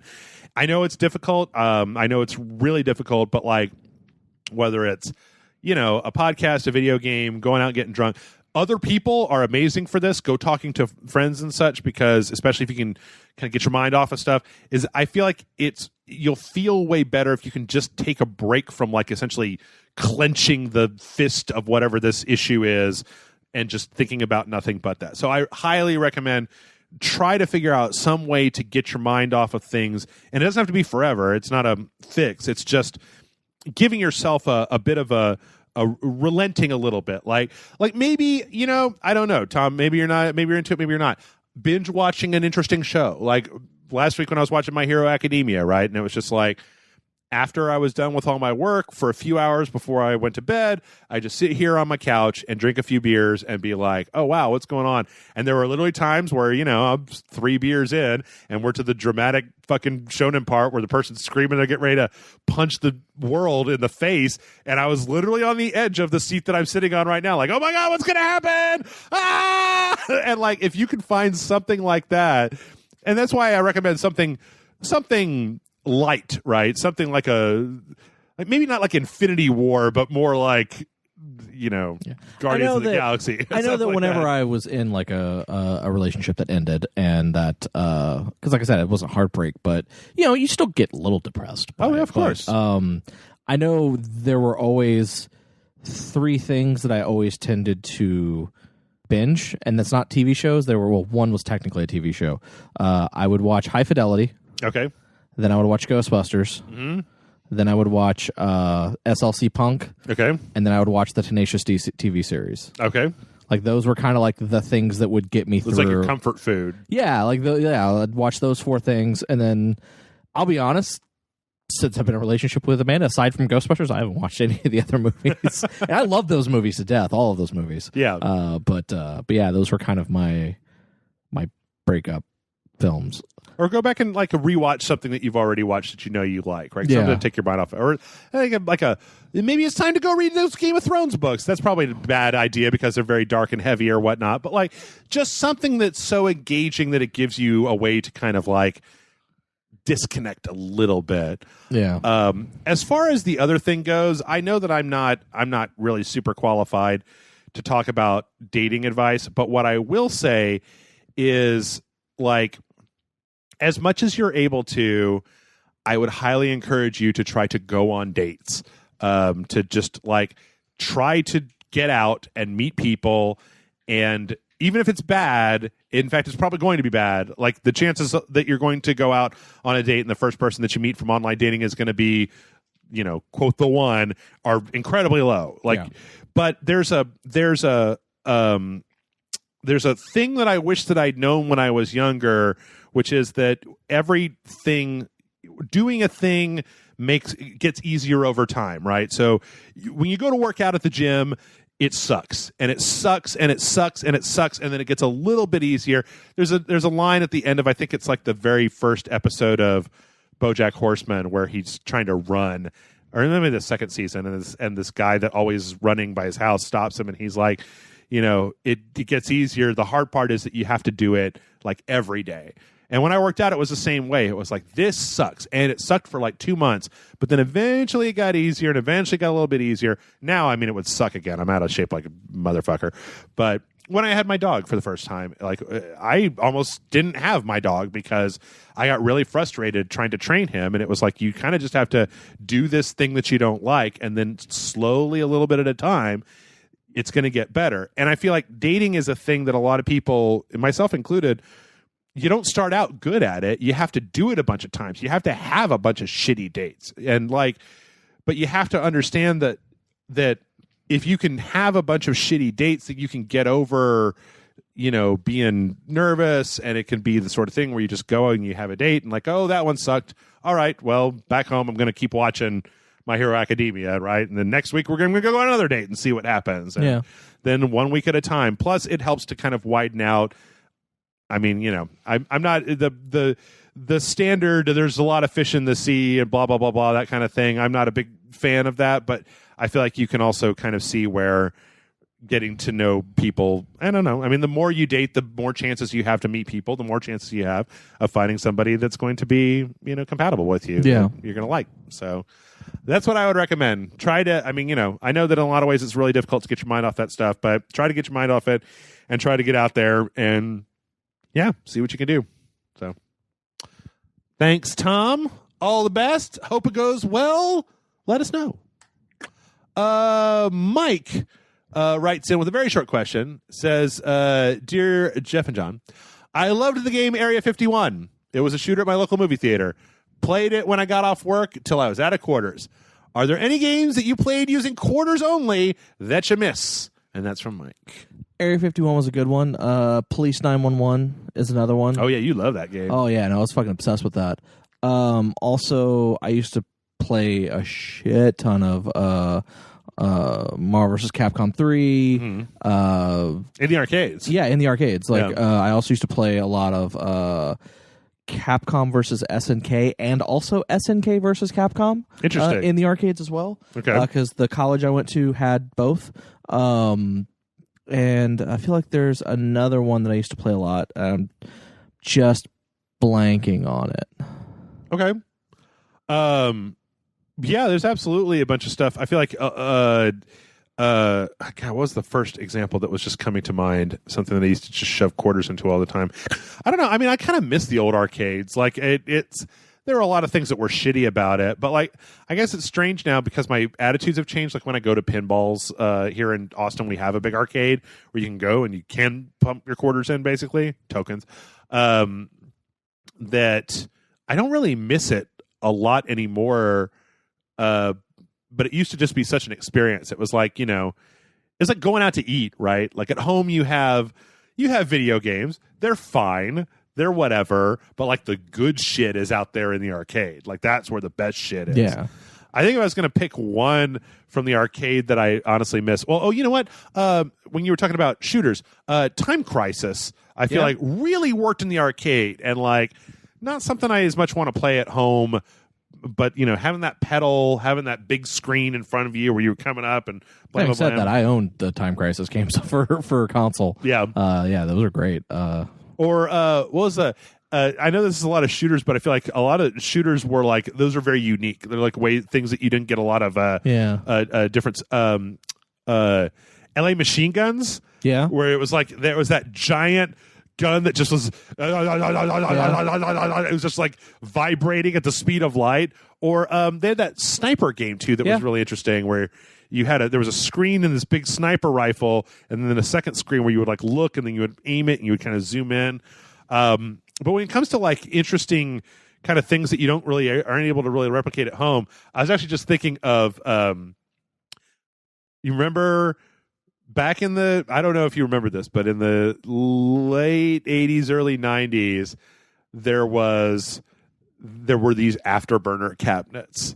And Afterburner was the Sega game. It's kind of like Space Harrier, but with a jet. Yeah. But these cabinets would move, like you would sit in them and they would like move up and down and left and right to kind of simulate the actual plane movement. No, I know what you're talking about. Yeah. It was intense. Like it was pretty intense. Yeah. Also, because I went to Dave & Buster's a while back here in town and played a lot of there. They had like those Star Wars pods where you can get in, you can fly an X-Wing, and there's also one for a TIE fighter as well. And then they had a bunch of and then I'm reminded of like the old back in the day, the old Mech Warrior or BattleTech cabinet. Oh yeah, pods. I never did that. Yeah, we used to do that. Me and my brother used to do that a lot, like during the summer, because that was we were really into the Mech Warrior games. Mm-hmm. And I know that there's some company that travels like the con circuit that actually bought a bunch of those cabinets and the equipment and just takes that game to conventions and stuff like that. Okay, like Comic Cons and stuff. Yeah. Racing games, I kind of like the old Rush 2047. Played that a lot, though that one I didn't chunk quarters into because I worked at a company that in the break room the only arcade machine was a 2-person Rush 2099 or 2047 or whatever the heck the Rush game was. Okay, it was literally just free to play, and so it was like 2 people racing game, and so like we would. All of us played that ad nauseum to the point of that I think I kind of hate that game now, but I played it a lot. Okay. I was actually thinking, like, back in the olden days, like the real olden days, when they had the sit down like in the cabinet, like the Star Wars vector graphics game, which was just like, holy shit. Yeah, I remember I loved arcades when I was a kid. Because there were so many things in there. Like I've said a bunch of times before. You remember Rampart? Vaguely, yeah. Where it was like you're blowing up the castle walls. Yeah. And you have like a Tetris game, and like Rampart only works with a big trackball. Like I feel like it doesn't work with like a mouse or like a joystick or whatever. That like you needed a big. It's kind of like I feel like Centipede doesn't work unless you have like a big trackball. Just because that's how I learned how to play it. Yeah. Or like Marble Madness, right? Like one of the things that was great about Marble Madness in the arcade was that you literally just had a big trackball in the middle that you were trying to like, oh shit, like you're trying to move against your momentum and whatnot. Or what was that 720 skate game? Oh, 1080? Was that what it was? I thought it was 720 in the arcade. Oh, the thing where they had like a skateboard thing that you... No. This was another I think it was another ball game. Oh, okay, never mind. Yeah. But I don't know, anytime that they do stuff like that, like when the last time that I went to Dave & Buster's, there's also the rhythm stuff that they have from Japan. Like there's a drum game. Yeah, Takio Drum Master or whatever. Which is pretty fun. I actually think that Dance Dance Revolution is pretty fun. Yeah. Like if you're playing it with your friend, and it's not like trying to stack yourself up against that guy who obviously plays a fucking shitload of Dance Dance Revolution. And then last but not least, there is nothing in my mind that is able to capture the thrill of pinball in a digital concept. Yeah. Like, you have to have all the clicks and the clacks and the bleeps and the bloops and the dumb screen and, a plunger to pull the ball with. There's just something that's a lot more visceral about putting an actual ball into an actual hole. Yeah, no, I can agree with that completely. Over the years, I feel like they've had a ton of digital pinballs, and I've just been like, I'm not really interested in, hitting the space bar to tilt or whatever. So Mike, I guess the question is, yes, there are plenty of games that both John and I would totally be willing to play. Let's see. Kate writes in and says, Dear Jeff and John, I decided to pop in Far Cry 4 again. I haven't played this since I beat it. First time around shortly after it came out. Watch your dojo for Far Cry 5 and the DLC dojos. You're very disappointed with the story, and I heard you talk about the secret ending where you don't arrest the evil cultist. This is stupid. I just now did the secret ending for 4, and I thought it was super funny how you spread your ashes, and it's super sweet. Pagan talks to the player about actually playing the game now. It's also funny knowing that taking Pagan down means that you have to side with the religious zealots or a drug cartel. So why on earth would 5 want you to let an evil religious cultist reign like in 4? That doesn't make any sense. What are some other sequel endings that have made you do the thing you didn't want to do in the predecessor? Could be the same as Far Cry or anything else. Sorry for the long question. I just thought it was funny and a sad dynamic. Your low patron, Kate. Yeah, the ending of 5 is kind of like all endings of 5 are kind of garbage. It really sucks. Like 4 was so much more interesting because Pagan Min was a more interesting character than Joseph Seed. Like, yeah, Seed. There's a thing. Do you watch much just like YouTube, just like essay video type of sometimes. Things? Have you ever watched H Bomber Guy talk about Sherlock? No. H Bomber Guy did a whole thing about Sherlock and about Stephen Moffat and why Stephen Moffat is a bad storyteller and how it's like Stephen Moffat will take you down this road like saying like, here's what it is, here's what it is, here's what it is, and then be like, haha, I tricked you, it's not that. But that when you do that, good storytellers will leave you clues that there's something else going on here, right? But that in a lot of ways, a lot of times Stephen Moffat is just like, LOL JK, it was actually something different the entire time, and there was no way for you to know what that was, that it just kind of comes out of nowhere. And that's how I feel about the Far Cry 5 endings, that like the actual endings weren't foreshadowed enough, and so they do just kind of seem to come out of nowhere. And Far Cry 4, I feel like, was actually Pagan Min's attitude towards you makes a lot more sense in the way that his story ends. Like, why doesn't Pagan Min just kill you if you're just like threat to him? And there's an answer for that. It's because he doesn't want to kill you. He wants you to go get chummy with the rebels and figure out that like these people can't run this country. You can run the country. I want you to run the country. I don't want the drug cartel or the religious zealots running the country. And so it's like, oh, okay, that's a good chunk of writing. That's like a good story. Yeah. As opposed to Far Cry 5, where it's just like you get to the end and it's like, oh, well, you can pick the fuck you or what the fuck you ending. And it's like, God, all right, whatever. Anyway, I just don't. It just doesn't seem like very good writing. Yeah. Very good writing. Did you have any games where you feel like the sequels or like something in a franchise where you ended it and you were like, what? Doesn't make any sense. I'm trying to think. Yeah, through. I'm trying to think. Let's see here. Well, I feel like Assassin's Creed 3's killing of Desmond was kind of. I tell you what, I don't even mind that they killed Desmond. I'm sorry, I interrupted. Yeah, well, I'm just saying like that's pretty much it, because not that they killed Desmond, but it's just like that kind of came out of nowhere, right? And it really, really felt like they were like, well, we said it was going to be his last game, so let's just fucking kill him. Right. Well, more to me, it was that they set up a choice and then didn't let you make it. Where they were like, either this will happen and like most of the world will be destroyed, but you won't be under the thrall of this ancient alien like computer, or you sacrifice yourself and I'll save the world, but everybody will kind of be under the thrall of this ancient alien computer. But they don't actually let you make that choice. But then they're just like, okay, Desmond's like, all right, well, I guess kill me and enslave the world. And I'm like, no, wait, I wanted to make that choice. Like, how hard would it have been for them to have a few different endings and to let you make an actual choice about what you wanted to do? Well, that was also when Ubisoft was only half listening to the fans and kind of thought they were giving fans what they wanted, but it wasn't. Like, it was like not.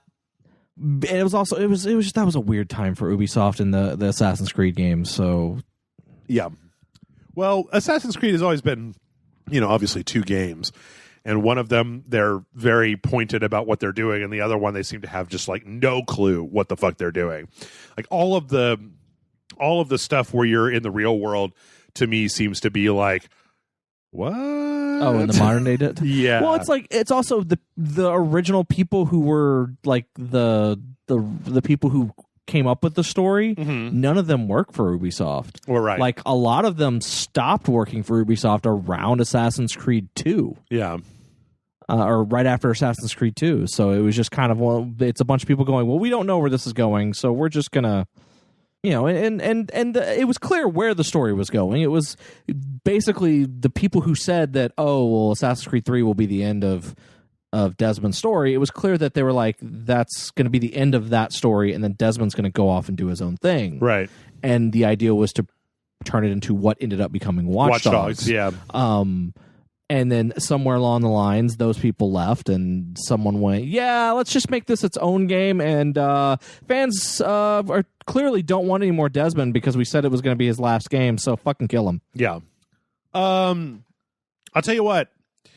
It's a spoiler for a game, but it's for a game that's already been out. I don't like how Metal Gear Solid 5 ends. Okay. Because I don't know if you know this, if you know what happens at the end of Metal Gear Solid 5. Vaguely, yeah. But it's basically like, oh, you weren't actually Big Boss the entire time. Yeah. Like, you were this medic who had plastic surgery, and you were, like, basically put in as a stand-in for Big Boss to become a target of the Patriots. And I guess it kind of answers the question, how was Big Boss killed at the end of Metal Gear 1, and then came back in Metal Gear 2 in Zanzibar land. But I don't feel like that was a thing that really needed to be addressed. And it was kind of one of those weird twists where you're like, oh, so I was playing. I mean, like, I kind of enjoy the symbolism of like, you've been Snake this whole time. Like, especially if you created a character in the engine that looks like you, and then it's like, oh, the big reveal is like, it was you the whole time. Like, you are the one. And like, okay, I kind of get that. But on the other hand, like, that mythos is so weird that I'd almost rather be like, no, that doesn't make any sense. Like, I don't know. I mean, it kind of works. I mean, it also explains why they got a different voice actor. Sort of. Metal Gear Solid 5 is weird because, like, story-wise, I probably like it the least, and gameplay-wise, I probably like it the most. Yeah. Like, it's such a good open-world system for a Metal Gear game, but the story is, like, real bizarre, like real, just like doesn't work for me very much. And the fact there's only 2 big areas, like, I really wished that game had been more about, like, by the end of that game, that instead of Mother Base, you've built Outer Heaven, like, excuse me, down to like recruiting the characters that will end up being. And maybe this is too deep a cut for fans because most people don't remember Metal Gear 1, but like Machine Gun Kid, like the bosses from Metal Gear 1, like getting them right and then putting together something that kind of is similar to how the layout of Metal Gear 1 is. But I don't know. I'm trying to think of anything else that had like a really, like an ending that really, I'm sure there's been a lot. It's what happens when I'm sick and trying to record a podcast. Yeah. I don't know. I'm going to leave it there. Let's see. Yeah. What's our time looking like? We got time for a couple more here, and then we'll go. This is a very strange. You know what? I'm going to put this one at the end because it's a very strange question. Kay writes in and says, very short question. Praise Doncles. What ultimate personal game would your secret Easter egg like holidays in Ready Player One? what personal game would have your secret Easter egg like Holidays in Ready Player One? What game would you put your secret fortune defining Easter egg in, John? Punch Out. Mike Tyson's Punch Out? Yeah. What do you have to do to find it, though? Beat Mike Tyson. You have to beat... That's it? That's just like, nobody's ever going to beat Mike Tyson. You have to go through all of the fighters in order, and you have to beat Mike Tyson. I feel like that would be like just like somebody be doing a speed run, and then they'd be like, "Oh shit! I just won all the money in the world." That's an interesting question. I don't know. Maybe like there's a really old Atari 2600 game that I like a lot called Dolphin that I put in there. That's obscure. Like I don't want them. Yeah. I want them finding my shit. Right. I want them. They got to look for it. All right. Let's see.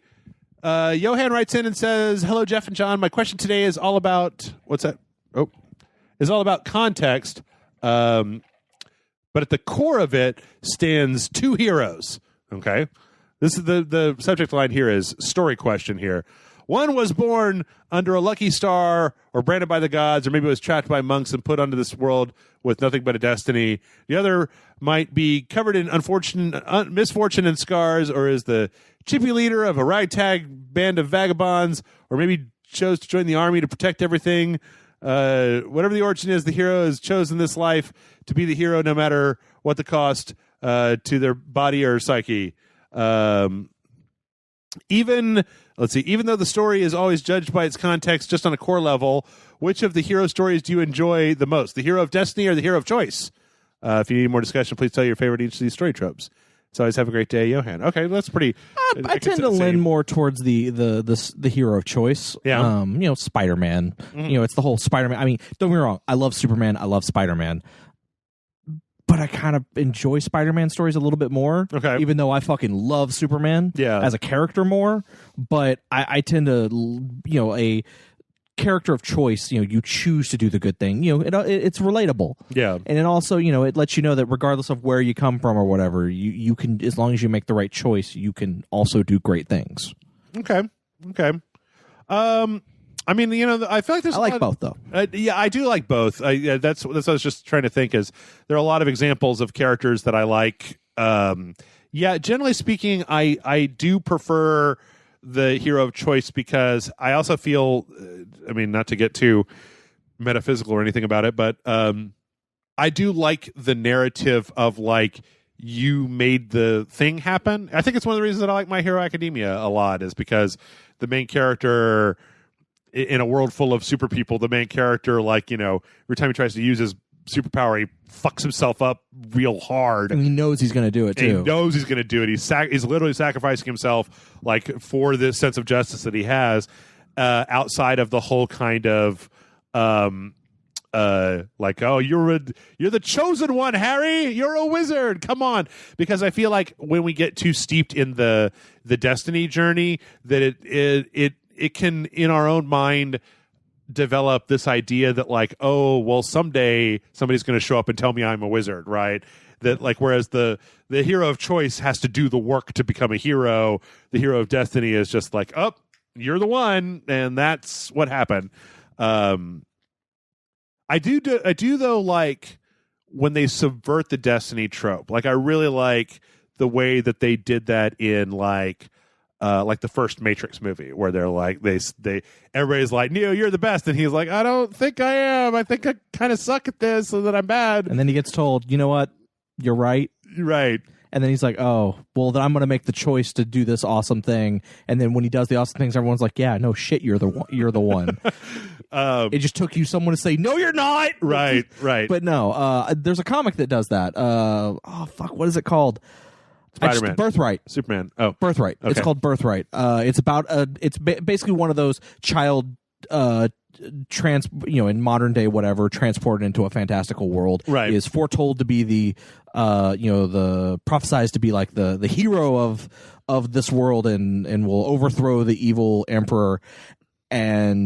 But this doesn't take place during that. It takes place after, when the person comes back home. Mm-hmm. But when he comes back to the regular world, he's a fully grown adult. Uh-huh. And then you slowly find out that he actually failed. Oh. And he actually joined the bad guys. Oh, okay. But not like fully, like, it's kind of a weird thing, but it's a really good story. Like, it's really good. I really would definitely recommend checking it out if it's a comic, if that sounds like something that interests you. It's, again, called Birthright. I think it's like 4 or 5 volumes into it. I don't think they're done with it yet. Who writes it? I can't think of the writer's name. It's an Image book though. It's from Image Comics. Okay. But it's really good because it kind of subverts that story trope. Okay. Yeah, I mean, I'm a big fan of, let's see, what does this say? Format main character written by Joshua Williamson. Yeah, that's him. Okay. Yeah, I'm a big fan of also subverting that trope. I feel like there's a certain amount of time where you get the chosen one thing and it's fine. Like, you know, Luke Skywalker and Harry Potter. I even feel though that Harry Potter does a little bit of turning that on its head at the end, where they're just like, well, maybe him, maybe this other guy too. Like, turns out the Dark Lord killed a lot of people that could be the chosen, killed a lot of people's parents that could be the chosen one. But in general, I tend to prefer narratives where people do work to get what they want, as opposed to just being like, bloop, powers, you're the best. Yeah. So, yeah. All right. One more question, John. We out.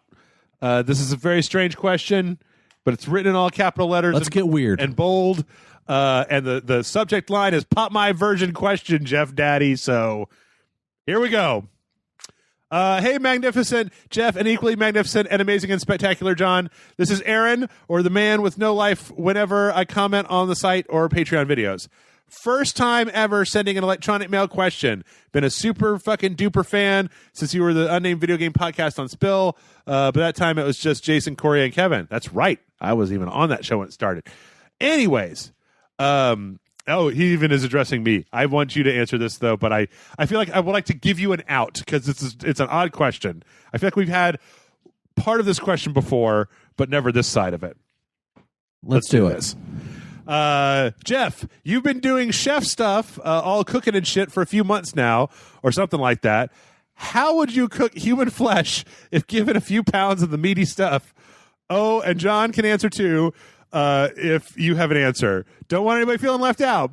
You will not turn into Wendigos or anything like that because that shit ain't real. If I remember correctly, Jason said in an old video that apparently human meat is sweet, so maybe that will help answering. Keep up the great work. Hail great and powerful Don Cleese. And that's from Aaron. I don't know anything about cooking flesh, but I'll say I'd try to cook it just like I would steak or chicken or any of that other type of stuff. Just what? How would you cook? I don't even know how you cook steak or chicken. Yeah. I'm just saying, you put it fire. Uh-huh. No, keep going. Yeah. What? Okay, so you have fire. Yeah, you put it on the fire and let it cook. So like a campfire? Like, well, you can do it in a campfire. You can do it in an oven. You know, just let it cook. You're not gonna. No, that's it. Yeah. Okay. You don't like cure that shit? Yeah, or? you can probably cure it. You know, put some spices or whatnot on it as if you feel you need to spice it up so it's not. But whatever. But yeah, I mean, you cook it like you would a steak. I mean, I don't have the recipe for cooking steak in front of me, Jeff. I'm just saying, for simplicity's sake, you cook it like you would a steak. No, okay. What I'm asking you is, how would you cook a steak? Like, I would look up instructions on the internet on how to cook a steak and then follow those. Okay. All right. Fair enough. Okay. Fair enough. All right. So let's see. It would depend on the person. It depends on the fat content and what cut of human meat you have. I like the way you looked at me when you said that. It's going to mainly depend on whether you've got fattier meat or you've got leaner meat, where it's from, what size the slice is. I would probably start with the simple salt, pepper, let it rest to draw out some of the moisture, pat it down, more salt and pepper, and then I'll do the standard reverse sear, throw it in the oven until it gets up to whatever the FDA safety approval for human meat is, then throw in a rip-roaring hot pan, flip it over a couple times, put some butter in there, baste it on the top, take it out, let it rest for 15 minutes or 5 minutes, and then see how it tastes. If it is a sweet meat, I don't really have much experience with that, but I would assume that if that's the case, then you're probably going to want something complimentary like a I don't know, some kind of either salty some kind of sauce savory or yeah, something to offset that a little bit. Either that or you might look at cooking it like a liver and onions type of solution. I don't know. I mean, I cook most shit the same way. Like I know that I spent time talking about this new thing, but this is like the new thing. Up until now, it's like I got roasted in the oven, cook it on the stovetop, put it in the Instant Pot. Those are my cook methods right there. Bam, bam, bam. You know, when I cook dinner, my go-to dinner is reverse seared ribeye, roasted Brussels sprouts, cut in half, olive oil, salt, and pepper. And there's a cauliflower mashed potato recipe for the Instant Pot where you just put a bunch of cauliflower and potatoes in an Instant Pot, cook it till it's all soft, put a bunch of butter in it, and mash it up. And you basically have mashed potatoes, but with like half of the potato content, so it's just a little less starchy than a normal mashed potatoes. Yeah. Super easy. Super, super, super goddamn easy. But yeah, I would probably go with that. Maybe get I've been thinking recently about getting a torch just to finish the outsides of meat so that you don't have to leave it on top of the radiant heat for longer. You can kind of pull it off and then just char the outside. Maybe that. I don't honestly know. I don't know. I would probably have to do some experiments with this meat. It would depend on what it is, how it's marbled. Like maybe cook a little piece of it and see what happens. Like, does it dry out when you cook it? Do you need like how much fat content does it have? Fat equals flavor. It melts down. I don't know. I do know I'm hungry now. Not for people, but for something. Meat, justice. I don't know what it is. Anyway, thank you, Aaron, for your very, very confusing question. Consider your question asking cherry popped. Yep. Wait, okay. Mail at rageselect.com. I just got another email, but it's to like the rageselect@gmail.com address. So I'll save that for next week. Mail at rageselect.com is the email address. Send in your questions. We always need questions. Apparently, I guess I'm going to answer questions about cooking people now. So, you know, that happened. Have fun with that. Yeah. I'm going on vacation. John, have a wonderful vacation. Say hi to the, I don't know, California, Mickey, the Wizard, something like that. Sure. And we'll see you back here in 2 weeks. So.